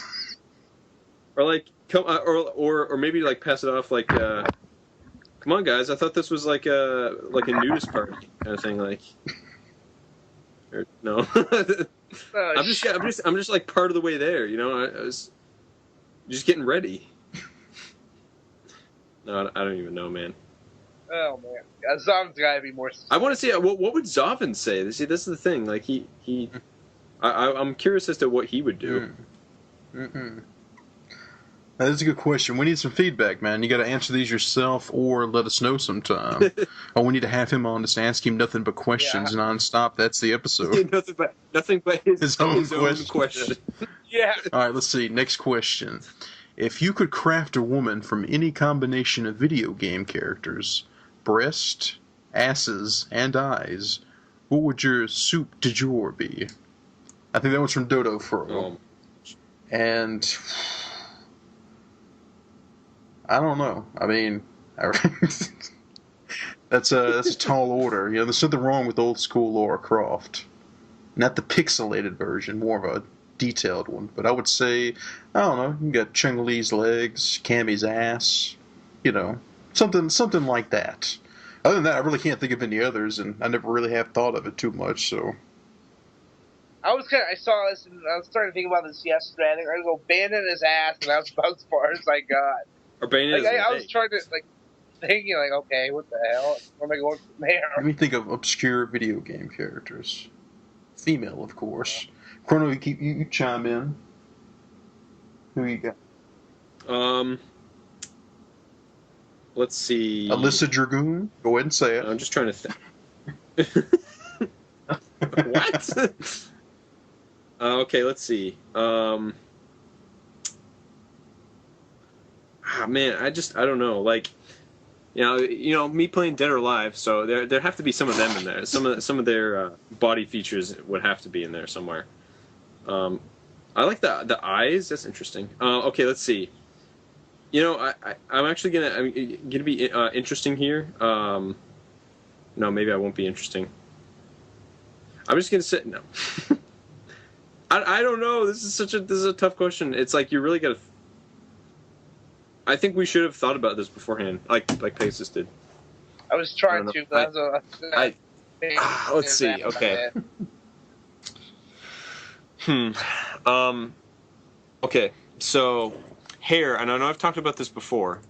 Hair would be the main female protagonist from. Was it Tales of Xillia? I think. Let me look up her name. Yeah, it was the main protagonist female of Tales. Ah, hell, I'll just go April O'Neil, because she was in Turtles in Time 4, so that counts. There you go. Like I said, more of those body specifications, those would be underneath the yellow banana suit, so just, there you go. That's... What? Easy, there you go. Okay, here we go. Her name is Milla. So, Milla Maxwell's hair, because her hair is kind of awesome. It's pretty amazing. Hair, chick, breast. Okay, breast. You got 10 seconds and you got nipples to answer after that. I don't. That's a little weird, and I don't think I haven't seen. I'm trying to think if there's a game where I've seen like nipples in. I'm trying to think. I probably like. You haven't been playing the right game, buddy. No, English. How can we forget English Cram School? Yeah, there you go, right there. Oh, English Cram School. So all the girls from English Cram School. Okay, let's see. Gee. Well, I don't honestly for breasts, I don't like them like overly big. Small is nice too. Like not like tiny, because then it just feels awkward. But let's see. I'm just trying to think. Like, please don't make that sound while you're thinking of breasts. What was the noise? I don't even know what it sounded like a baby running out of formula. Oh my god. Oh boy. Let's see.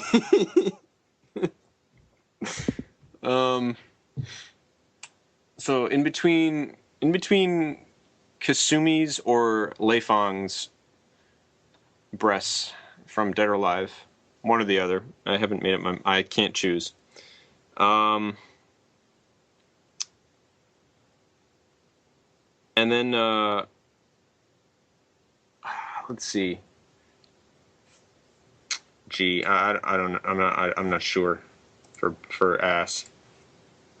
Dead ass. Just go with the generic dead ass.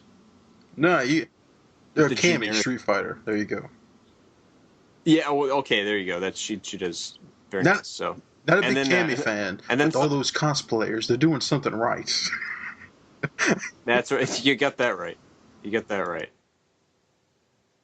So there you go. So Milla's hair. Wait, what? Oh, eyes. Eyes is kind of weird though, because like lots of different characters have different eyes. Oh, wait a minute. No, I have this. Oh wait, well, because they kind of have the same sort of eyes. Lightning or Sarah's eyes from Final Fantasy 13, because they have similar eyes, and yeah.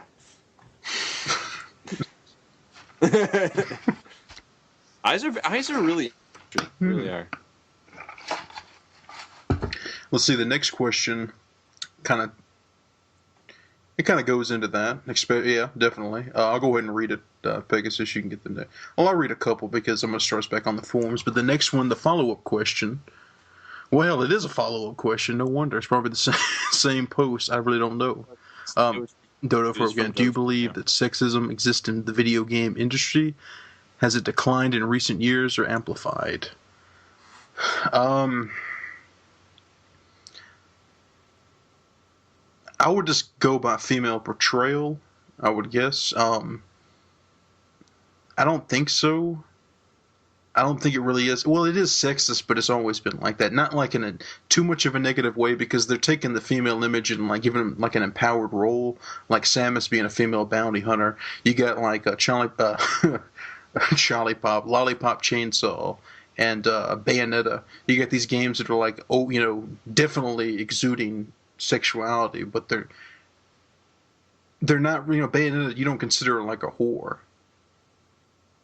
Right. Maybe not too much Right. of one, but it's not like it's not like she's like a slut or anything. But the Japanese in general, they've always done that. They obviously they do that weird shit with their females, but they always do give them like kind of like an empowered image. So I really don't know how to judge it in those two things. But in general, as far as Western stuff goes, I mean, I would say for the most part, I mean, like I don't know, like I'm not trying to think of games where you play as a female, or games like where they're just maybe like an Uncharted game where they're not playable but they're strong presence, or I don't know. I think it exists, but I don't think it's as bad as it is. If we go like to the industry, they're getting paid the same amount as the men, things like that, or are they able to express themselves? I don't know, but I would say yes, it still exists, and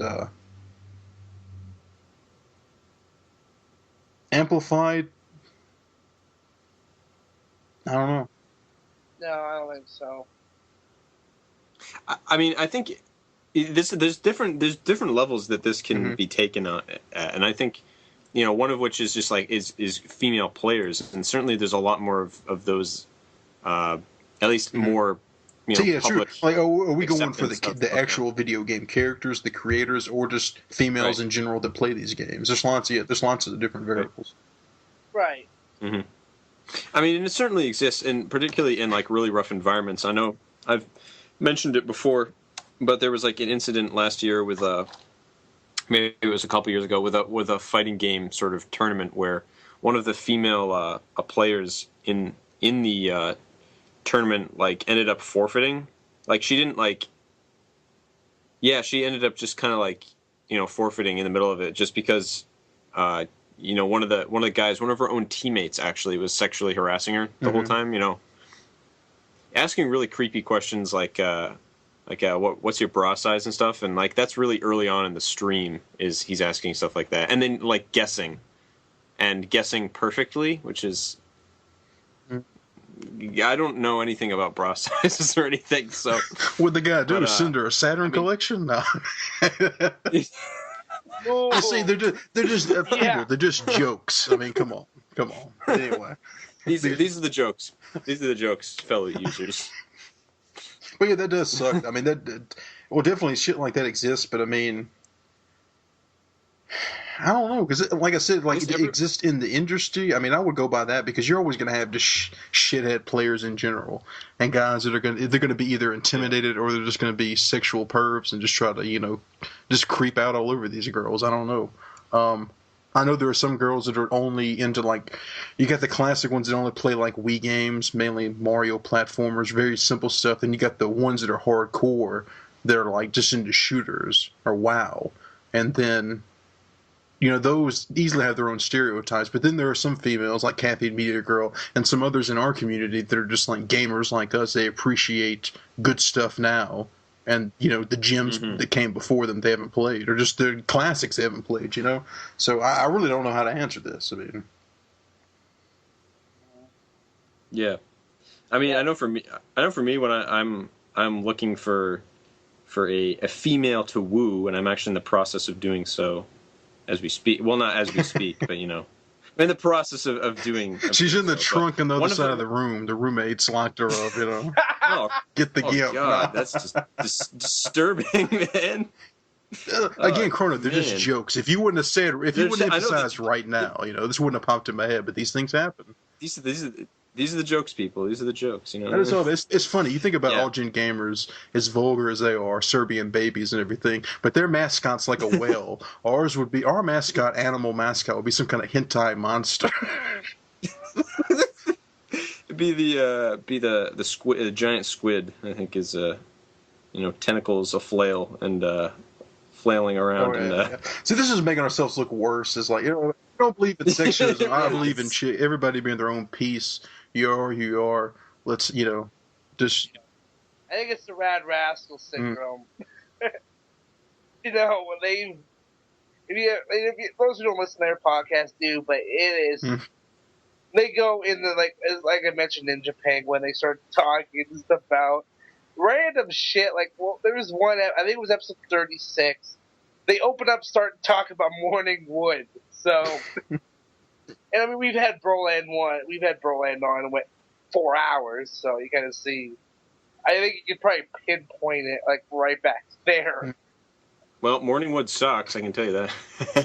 We're gonna have to get Andy on sometime, and it'll be one hell of. I'll tell you what. Let's go ahead and skip this question, or come back to revisit it later. And if we ever do have Andy on, I'll make sure that we discuss this properly. Because I mean, it's a male. I mean, that's the thing. It's just it'd be the same thing. Like, what about female football fans? Or something that's more male driven. I don't know if that's a fair assessment, because usually, I don't know. I'm trying to think of people that actually know like that, but just in general, there is sexism. But we'll go into we'll do some research and we'll give a professional answer, because right now it just sounds like we're kind of trashing our women, which is far from the case. But thanks. Yeah. We love women. Like well, I do anyway. So many layers to this question that that could be taken. So thanks a lot, Dodo Fro. You could devote like a practically entire podcast on this one. So hey, that's another thing. We actually need to get a female guest on here sometime and discuss it with them. Yeah, get some actual insight. Yeah, but let's see. Let me go back to the question. Oh, but hey, I never finished my thing. You all of a sudden you skewed my my. Oh, I forgot. I forgot. Did you drill the holes in the trunk so she could breathe? Okay, that's right. Yeah, so I'm over here in the trunk. I'm just trying to. I'm trying to breathe. It's really hard. No, but I don't know why she sounds like Minnie Mouse, but she sounds like you. Hey. She sounds like me with my falsetto voice. But anyways, so yeah, no, my thing with I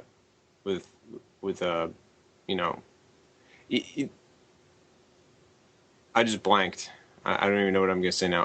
Oh, yes, right. Okay, so it has to do with, interest in hobbies and finding mutuality and such. You don't have to love my hobby. You don't necessarily even have to like my hobby. Just respect my hobby, and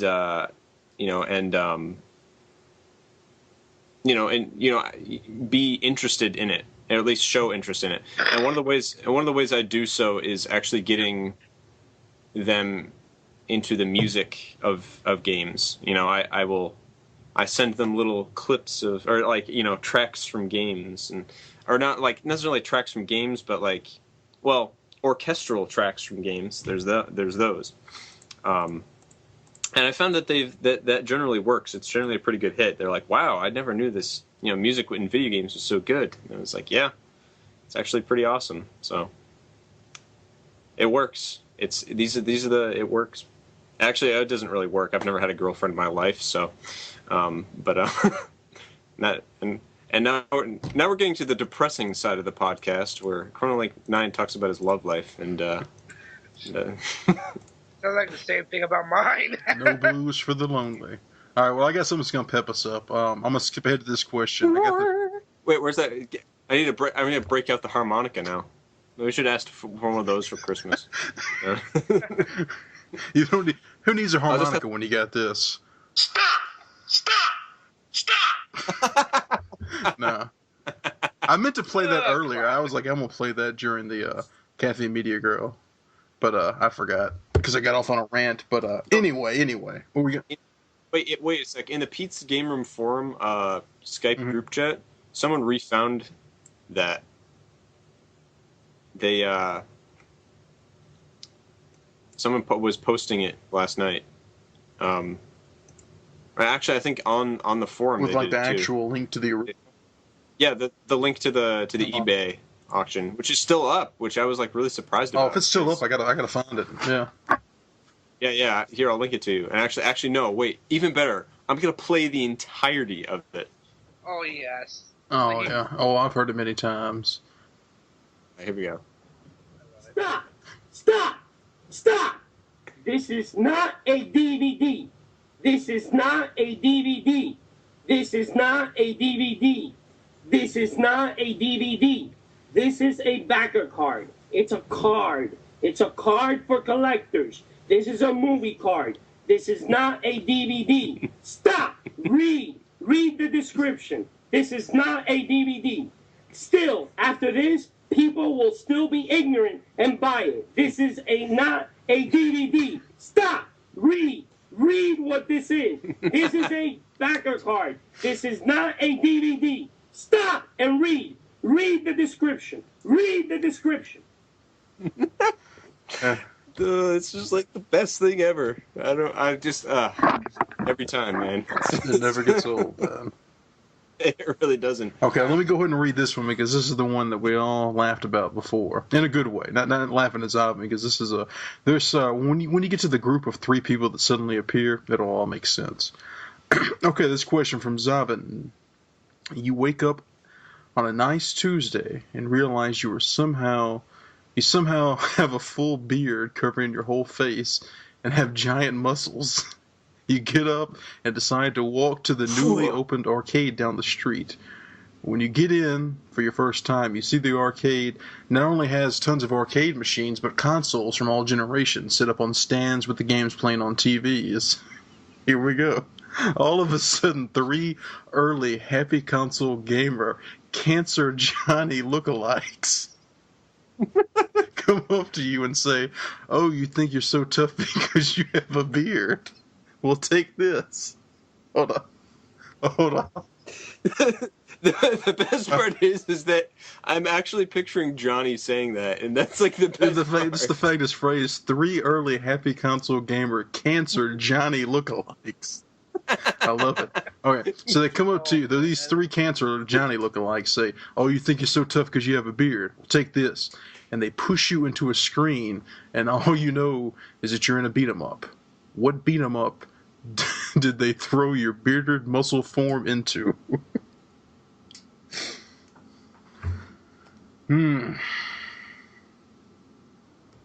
It's the non-developed arcade cabinet of Abobo's Big Adventure.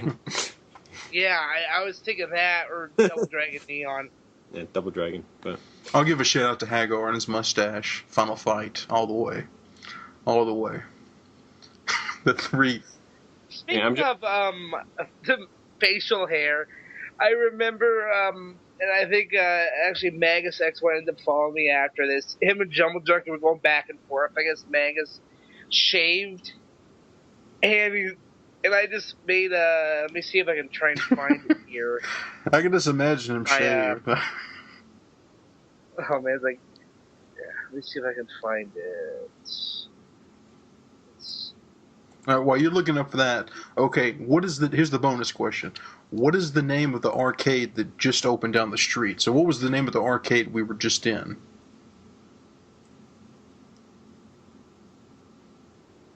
the tentacles. No.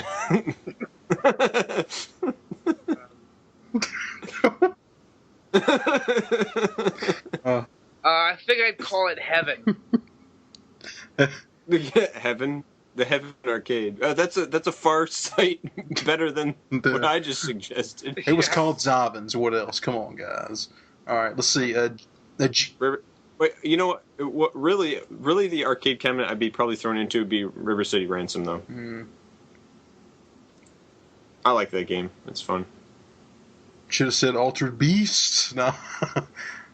Let's see. Okay, the second one is a genie gives you 3 wishes. What do you wish for? No wishing for more wishes, another genie, or anything like that. Okay. Let's see. What do you wish for? I wish Jack Thompson to go away forever. Stay in the hole that he ended up recently crawling out of, just to make a name for himself.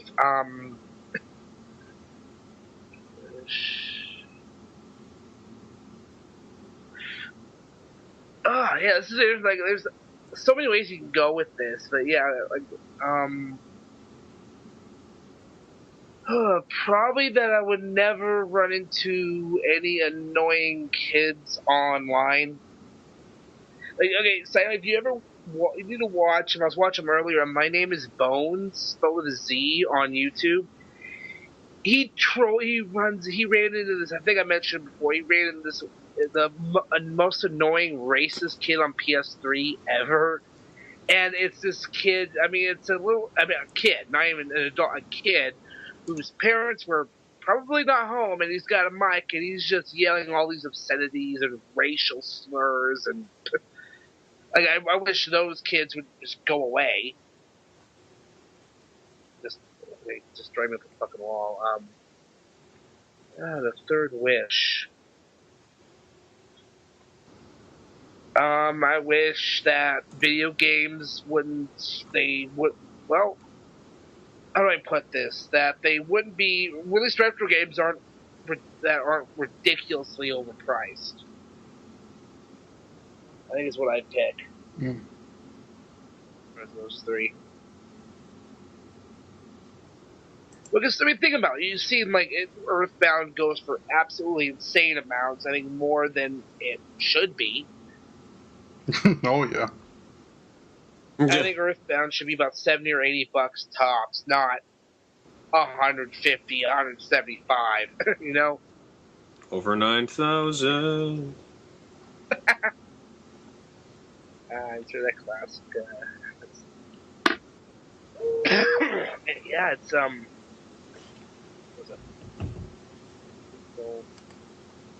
Chrono, what would you wish for? You get 3 wishes. Okay, well, one would be to transport anyone associated with Westboro Baptist Church into the sun. Thank you. Let's see. What are some other things?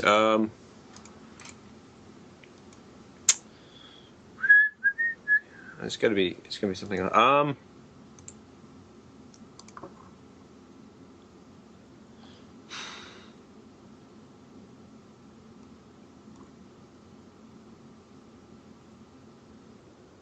A complete merchandise Final Fantasy 13 collection.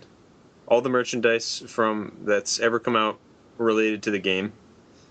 You know, that includes posters and action figures and weird. I've seen this one thing they have limited edition soda can thing.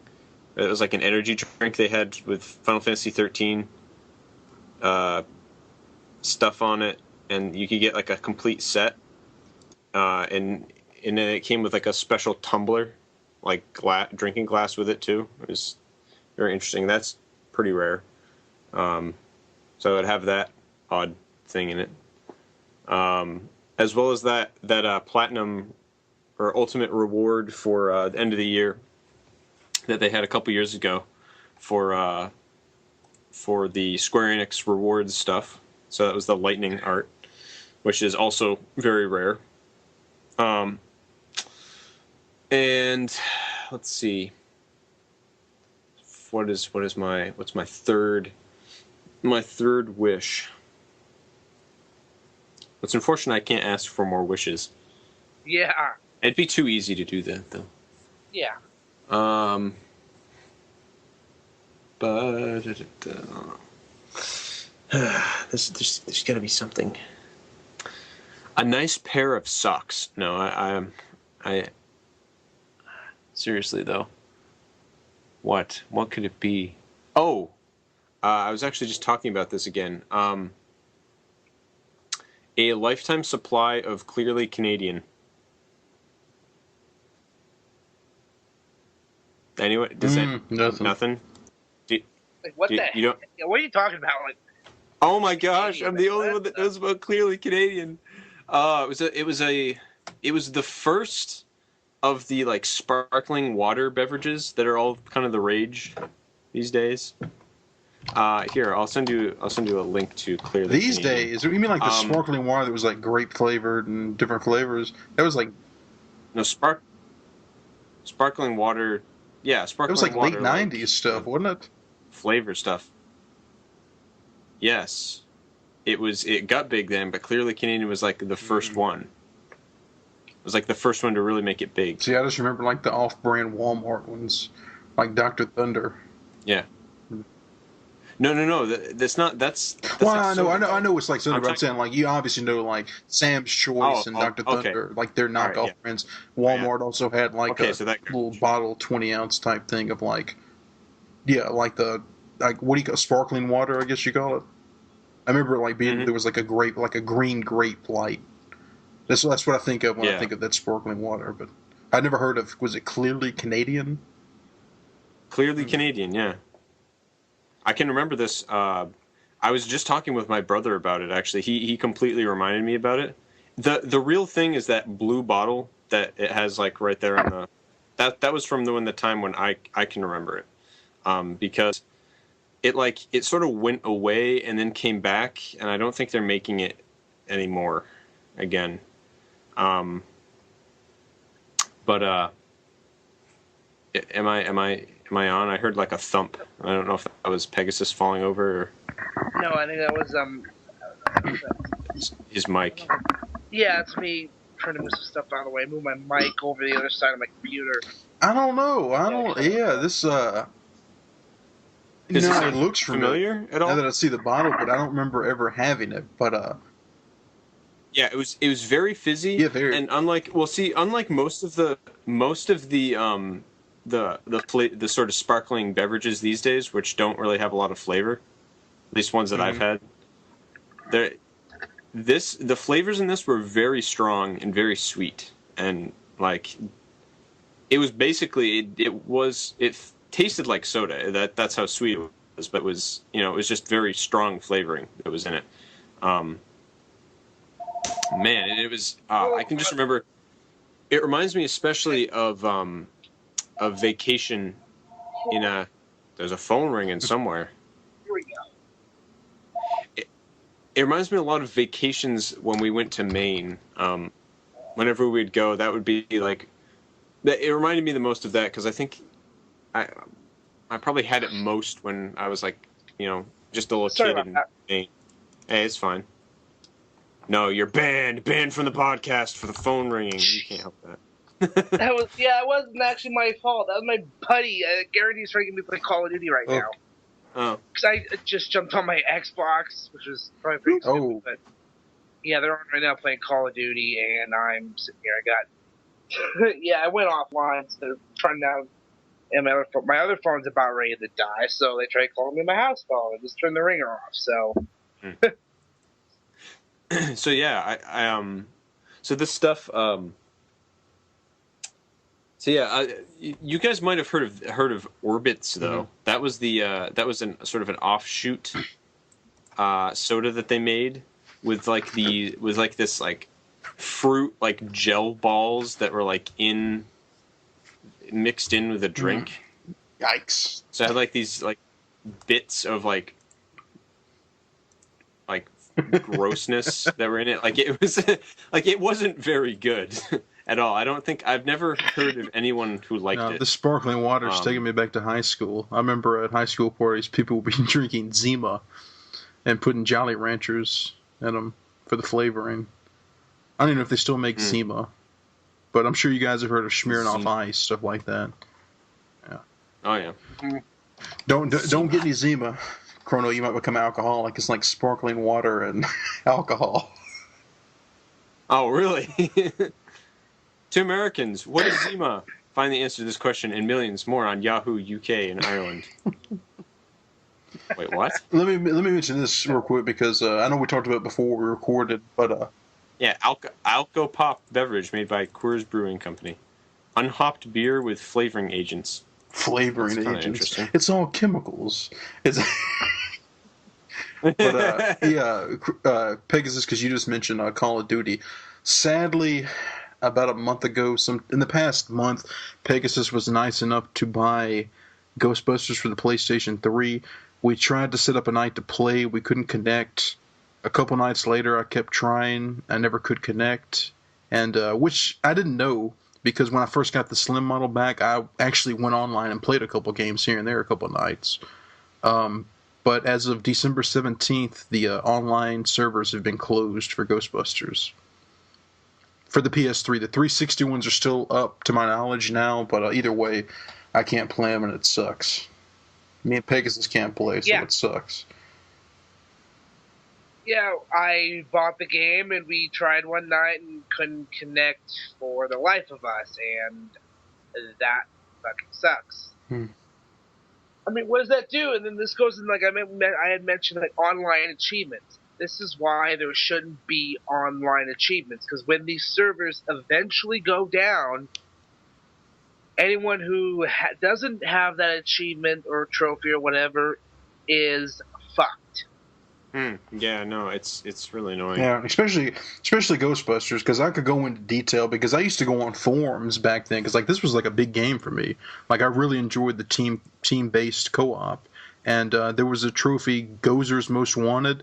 It was complete every map. I've easily done that, but when the game first came out, there was a glitch where you couldn't get that trophy, and when they released the patch months later, you could actually finally get that trophy and get a No Job Too Big. There were a couple other trophies that were glitched. Some of the Most Wanted ghosts wouldn't appear. But when they finally fixed all that, I was in limbo because somehow I got locked out, and then I would have had to go through every map, and I never kept track of it. I would just join games and play the game for what it was, which was very fun. But now, I don't know, There's mumblings online. There's a petition on Facebook.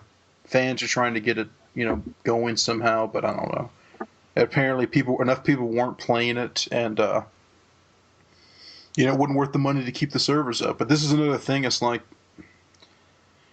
I don't know. It's one of those things where, like, I don't own a 360. Like I said earlier, like Metal Gear and at that time Resident Evil were the reasons I got a PS3 or kept getting PlayStations. GameCube, Resident Evil was also a big notion for me picking up a GameCube when that series was exclusive. Now it's just with modern consoles. I mean, we talked earlier about the not really the addiction, but just the fun factor of online games. And when you finally get one you like, just playing it, you play it a lot. You may lose sleep, you might, but you play it a lot and you play it for what it's worth, but you have to, in the sense, to get it out of your system and play it while you still can, because now one of my favorite experiences this generation of consoles, I will not be able to play. And, I know there's some people that, they expect me to get a 360, and honestly, I just don't, that's just money I could put towards retro stuff, which I enjoy a lot more. And especially with the 360, the rate they break, sure, they're exclusives I want to play, but I just don't like this. I just don't like the home console this generation too much, because shit like this, the server's closing, and really honestly, I'm not like a PlayStation fanboy, but the same thing with the PS2. The PS2 could play DVDs, very convenient, and it's especially convenient for the PS3 to play Blu-rays. If it didn't have a Blu-ray player, I might not have one. I mean, that's just like that whole multimedia thing in general. But anyway, I was just saying, you right. Like, when you mentioned your friend wanted you to play Call of Duty, you definitely play that now while you can before the next one comes out, because even if it's like Jason with Battlefield Company 2 or Bad Company 2, whatever the game's called, he can still play it on Steam, create his own servers, and that's great to give long life, longevity to these modern titles. But at the same time, say you like this Call of Duty more than the next one, especially with Call of Duty, because when the next one comes out, more people are going to be playing the new one, plus you got to deal with people hacking the old one. There's a whole other dimension to Call of Duty games, You can't go back and play the old ones because they're going to be hacked to shit, which... It's going to be an absolute hack fest, yeah. That's the problem. But yeah. Carl on Duty, fun. Black Cops. I'm still waiting for that game. That'd be awesome. Man, just go around. You could be. I'm just.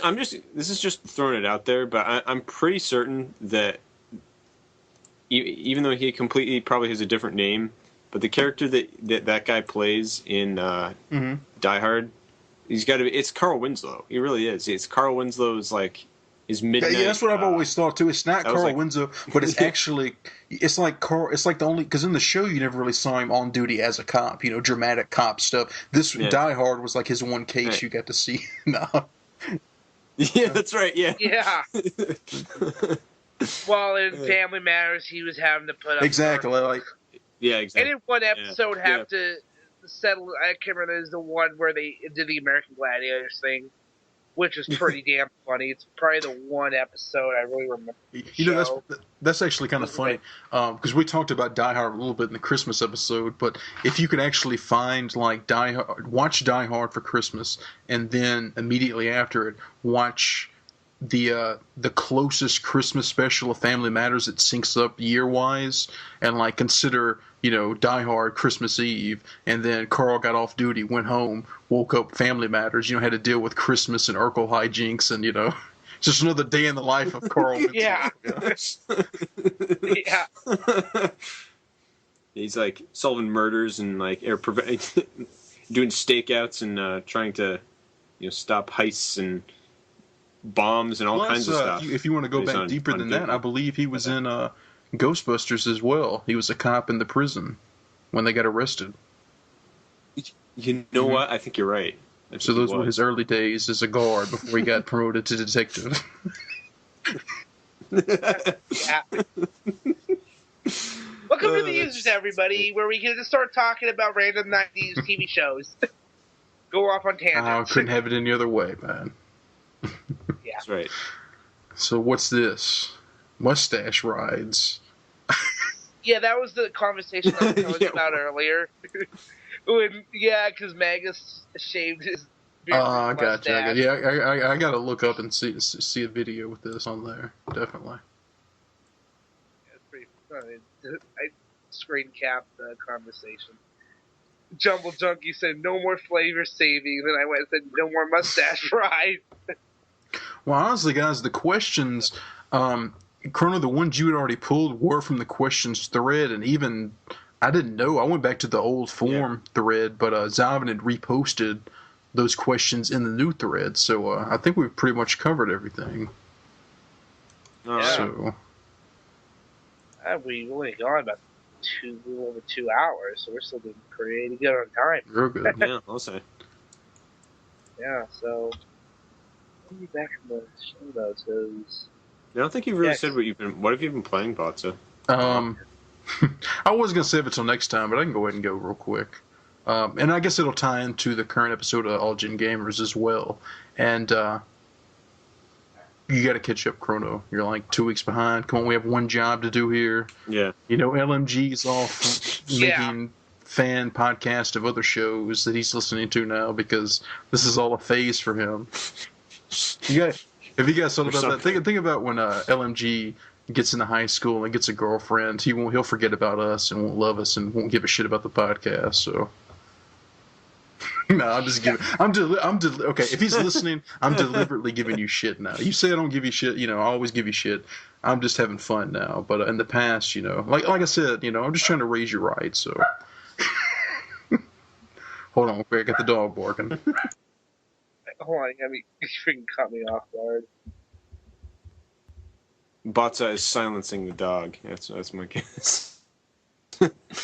However he goes about doing that. It's probably like an incantation or something. Whoa now. Okay, very quickly, I'll save I don't want to go into it all, but I'll start off with, recently I've been getting into Genesis games again, and I need to go back and play some Saturn, because like I said, ever since I got that collection, I moved on to Super Nintendo, and I've still got like some good beat-em-ups to play on there. So I'm going to go back and play some more Saturn, but especially... Light from the freaking ringer off. I just like the, what? Blowing up tonight. It's the... But yeah, I've been just recently going in and finding some Genesis games that I've never heard of, or actually going around to beefing up the collection. I'm just focusing more on that for now. And I'll go into some games later, because there's some that are on the way that I'll get into, maybe with some recommendations. But the first one I can say easily is Dragon's Fury, which is a pinball game, which is actually a port of Devil's Crush. on the TurboGrafx. If you guys have heard of that one. No, I'm not familiar with that. Yeah, there was Alien Crush and Devil's Crush for the TurboGrafx, and Devil's Crush is rather expensive, so hopefully this Genesis port will be pretty good. But yeah, I'll save some of the titles. Some of them look interesting, could be some good recommendations. But other than that, the iPad Mini, and whew, I actually bought an original iPad back, maybe about 6 months after they came out, and very pleased with it. Mainly read comics off of it, which was very good for that. But when I got to the gaming aspect, first gen iPad wasn't so good. Very shitty model, couldn't run up to speed, and even as a comic reader, it was kind of heavy and bulky. So once the 2 was announced, I got rid of mine. Kind of like the whole, like a Nintendo getting, waiting for the XL version or something, these revamped model like a PSP, PSP 3000, something like that. So I got rid of it while I could to get the most out of it, which was a good move. But the main factor was, back then, I played Back to the Future by Telltale Games, episode 1 and 2, on this iPad. And you can look on YouTube for Back to the Future comparisons, iPad 1 versus iPad 2. It was a horrible port. I mean, it was sluggish as shit. I mean, it was bad. And I forced my way through it, but at that point I knew, and I don't even think like the cave shooters, I don't even think they'll run on iPad 1. So, anyway, Back to the Future, that was a game I got on the Wii. The Wii port was just as sluggish. I ended up getting the PS3 versions download because when I originally got the cloud service I talked about earlier, they offered Back to the Future as a free download. So I got all 5 of them then, replayed 1 and 2, and then the subscription ran out, so I couldn't play the rest. That being said, I really like the game, but I played the first 2 episodes like 3 or 4 times across various platforms. So now that I've got this, I already had the first 2 downloaded. 3, 4, and 5 were 99 cents a piece on iOS, so I have all 5 episodes. Trying to work my way through the first one again now, because once it's kind of like the Azura's Wrath. Once I grind and get caught up, it'll be good. And also, I picked up Walking Dead. The first episode was free, and 2 through 5 were like $15. Played the first episode. Played it twice, beat it the first time, then played it the second time deliberately, making separate decisions. Not really to see what would happen, mainly because the first time drastic things happen. And it is a big surprise. So I've got episode 2 on 2 different files I can start. I've started through episode 2. I'm about a little more than halfway through it. And so far it's good. I don't know about Game of the Year because you guys know how opinionated I am. And at some points in the game, it wouldn't let you say certain things that you might want to say or raise certain questions. So, but anyway, these are good games, point and click. Back to the Future is, you can't make your own decisions. It's kind of like just a straightforward game, so it's a whole other experience. But either way, very pleased. How this jumps back to all-gen gamers is they talked about it last episode. I listened to that episode, but I stopped at the end because they go into spoilers over the first 4 episodes, which I do not want to. And Nick, I know you picked it up, or you recently picked up. Where are you at now? On 360. What episode are you on? I finished one, and I mean, as far as the spoilers, I actually listened because it's kind of interesting, kind of where they ended up. Is not necessarily where I'm going to end up. Like they didn't tell you what choices they made, so I'm a little curious to see where I'm going to end up with what choices I make. So, I will say this, because if you play the first episode, there are 2 big decisions that basically depend on people's lives. And the first one ultimately doesn't matter. Opinions do change, but the fate's kind of the same, whichever one you choose. But at the end of that episode, you have to make a drastic decision on who lives or who dies. And it's that straightforward. I mean, whoever you pick lives, whoever you don't pick dies. And I've got a game, like I said, on each where one lives and one dies. Yep. So it's very fascinating to see how these games are going to play. Like I really like them. And especially like I'm on this format because the touch screens, it's very smooth. But like I said, especially in episode 2, Pegasus, I don't want to spoil anything. But when something happens in that, like several things happen, and when you confront somebody, like you're only given the option to like kind of go like, what the fuck why did this happen? And then like if you don't say it just then and there instead of saying something else, and take into consideration like 2 or 3 things just happened to you, but you can only emphasize one of them. Like if you can't go back and bring up, you go like, once you pick with one, that's your point. Like you can't bring up like, well, what about this that happened? You can't bring that up in a conversation, which is a minor gripe, but either way, very suspenseful games, very good stuff. Yeah, it's kind of unfortunate. Because like that's the one thing I liked about like Knights of the Republic, which I mean it's a different game, it's not point and click, but like when you had like choices with like conversations, you could like go through like a whole list, and sometimes end up talking to the same person for like a good half hour, just because of all the stuff they had to say, all the information that you had to take in from them. So let's see. What else? I'll go ahead and say, won't you guys have been talking about Temple Run for a long time, haven't you? I haven't talked about Temple Run but you have forever. Before, though, right? I think I mentioned it before. Punch Quest is actually, I'm actually playing that right now. Like right now. I'm thinking Punch Quest because I saw Temple Run and I was like, is this that game they were talking about? And it was free, and it's definitely better on the smaller mobile because the thumb swipes. It's a good thing. And see, that's another thing about the system. It's like it's good for some things. For like the point and click adventures, it's awesome, and for the shoot 'em ups, it's awesome. But like for games with controllers, not so much. But it's getting better. Like I've said before, like Angry Birds, the touch screens, as long as you get that simplified gameplay, it works. But I don't think it's ever going to replace like actual control handheld. No, I'm curious. Like, I'm kind of curious how Bastion works on the iPad. Actually, now what is that? You should look up. A Bastion is actually a game that I played earlier, like in the fall. I was playing it. It's like I think did Metal Jesus get it for the iPad? I think he did. I think he did. Yeah. He did a rock talk on the music in that game, which I mean. Yeah, he did. Yeah, and it was an indie game that came out during the Summer of Game in 2011, I think. And yeah, it's a really good game. It's the whole game is kind of narrated by one guy. Yep. Like every action you do is narrated the entire time, so. That's what interested me about it. So yeah, it's pretty awesome. Yeah, I just don't go back. I'll definitely look into it, especially that in Punch Quest. Yeah. But let's see. I think it's called Need for Speed. I have no clue. Most Wanted? No, it's not Most Wanted.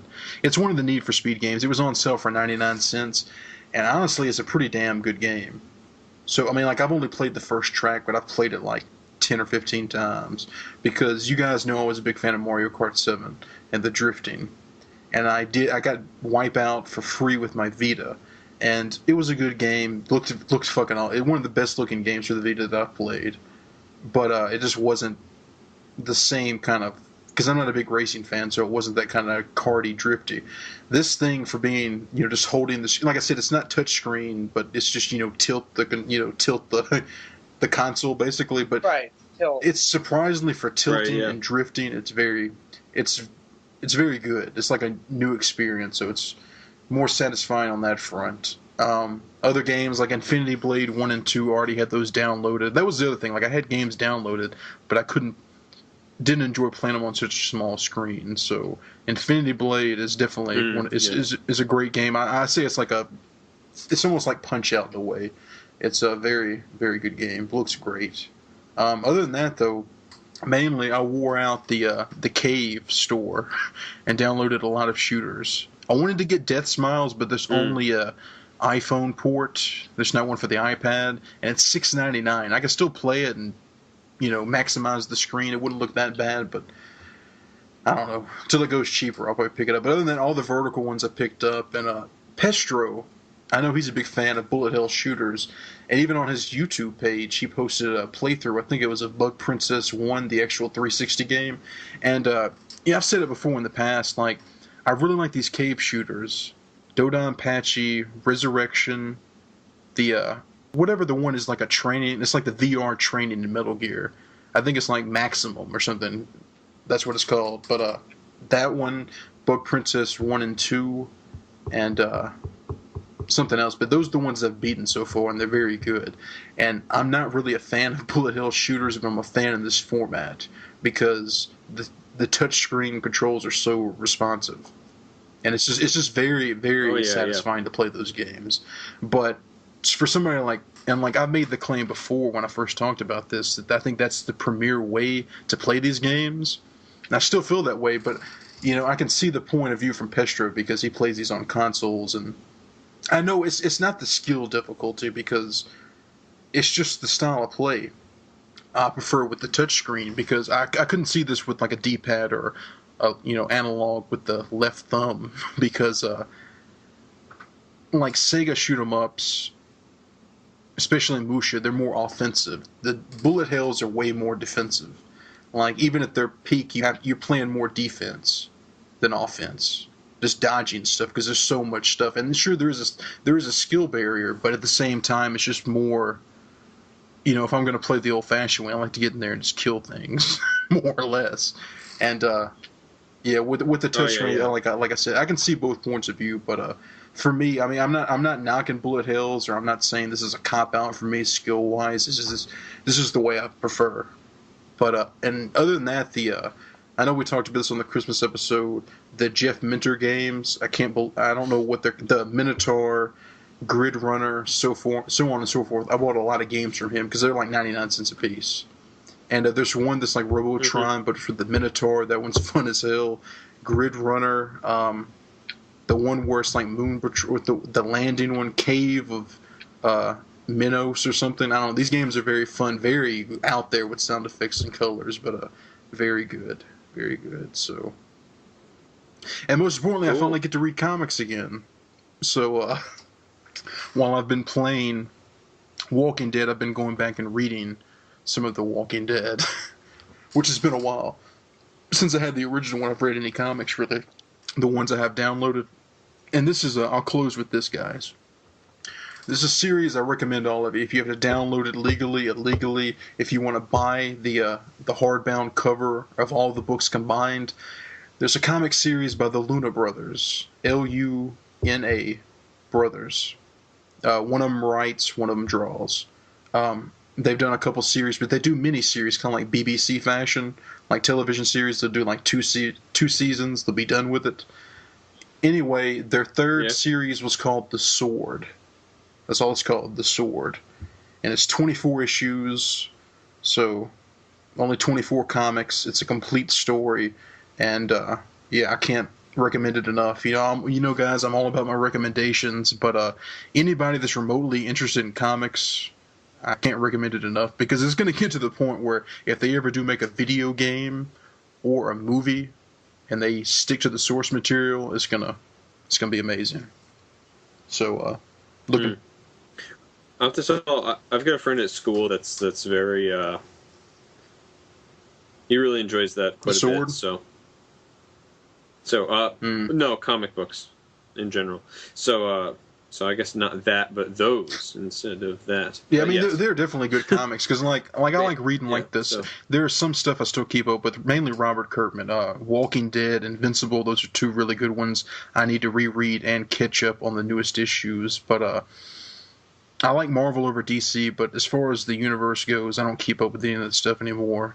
I lost faith in it, got back into it with the Civil War, left with the Secret Invasion. People that are fans will know what I'm talking about, but now I just stick to, like I said, like the Luna Brothers. They do small series. The Sword was amazing. Walking Dead's probably the best monthly series I've ever read. What else? Why the Last Man? That was only 60 issues. That was pretty good. Stray Bullets. That's an excellent series. That was in the mid-90s, and I think it ended at issue 40, and it's still not complete, but it's one of those graphic kind of things. It's a very unique comic. This is like, if you're a comic fan, stuff like the Stray Bullets and the Sword, Preacher, things you've heard about but you haven't read, just look into them. Because, like I know now with Spider-Man, they're just doing a new thing where I think Spider-Man died, Peter Parker. They're doing all kinds of stuff, and it's just a scheme to sell more books. They've killed Superman. I've seen them break Batman's back. I've seen all this bullshit, and I mean some of the stuff's good. Yeah, Bane. I remember. I was kind of reading the Batman a little bit. At least like kind of the history and everything, and yeah, that was one of the big ones they had where it was Bane that he broke the Batman. Yeah, I mean they do things like that, and they cause a stir, and they get people in a frenzy. But I mean, there are good series like the Captain America series that led up to his death and apparent resurrection. That was good starting off, bringing Bucky back into the fold. But a lot of these, like Civil War, that was a huge hype, and that kind of brought Marvel back up to the whole, every book tying in together. And after putting up with a couple of those special events, you just kind of see through them. Either they're there just to sell more books, and the stories aren't really good, or it's all, like I said, it's just a ploy. It just never really. There's gems hidden throughout there, but at the end of the day, whether you agree with it or not, like Secret Invasion, they could have done that so much better, in my opinion. But that's me being very judgmental, because like the way they hyped it up, you're like, oh, they could have done this and this, or they're going to do this, and then you see the end result, and it's nothing but like a transition for the next thing to sell. So anyway, I'm not knocking it, but I'm just saying, if you like comics and you do read that kind of stuff, you need to look into the Sword. I'm telling you, the Sword. The sword. It's just a simple story about a magic sword. That's all there is to it. But it's graphic. I'll give you a heads up. It's a little graphic, but it is definitely. I don't think graphic matters. Walking Dead's graphic, but you see how popular that stuff is now. So yeah, just good to read comics again. So that's good. Is there anything else? It's only been 2.5 hours. It seems like it's been like 3 or 4. I know it's been. It's just been a long.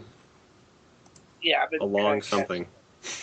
Well, yeah, I mean, there are questions, and I'm kind of thinking I'm going to go in the games I've been playing recently, and let me pull up my list. I lost my iPod Touch, so that's usually where I keep my list. Yeah, so. Like I said, I've been playing Banjo-Kazooie on the Xbox Live Arcade. I got challenged to play that by Ninja Penguin.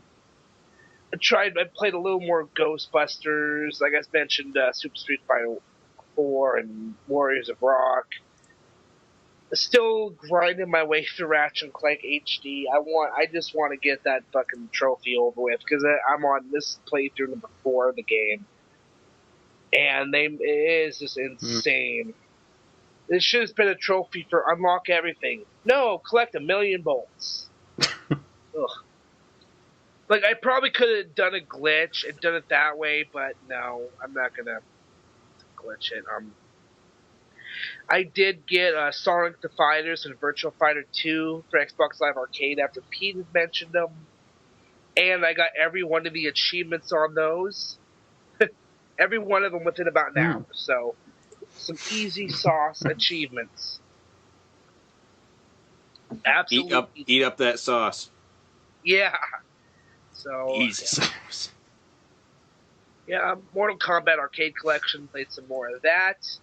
I've managed to pull off. I switched over to Sub-Zero, and I pulled off his fatality a few times. So that's the only achievement I've got on that one. I did get Retro City Rampage, and I've been playing a little bit of that here and there.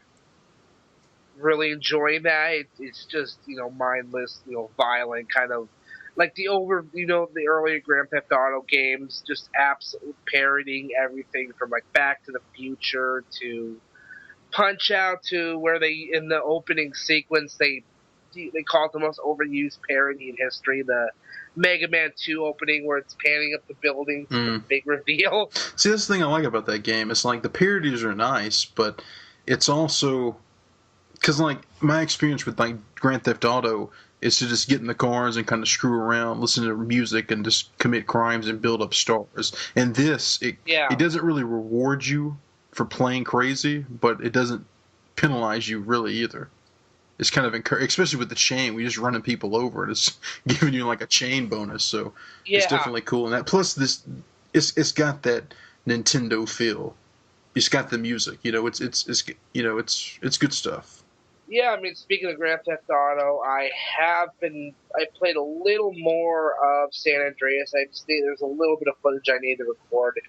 I decided I'm not going to do the full-blown playthrough of the game and have all that footage because that's going to take forever. So I finished the script for that, and I got just a little more footage, and it was basically you just beating people up with the giant purple dildo. Because I make mention of that weapon in there, which is, I mean, who doesn't love beating people up with a big purple dildo?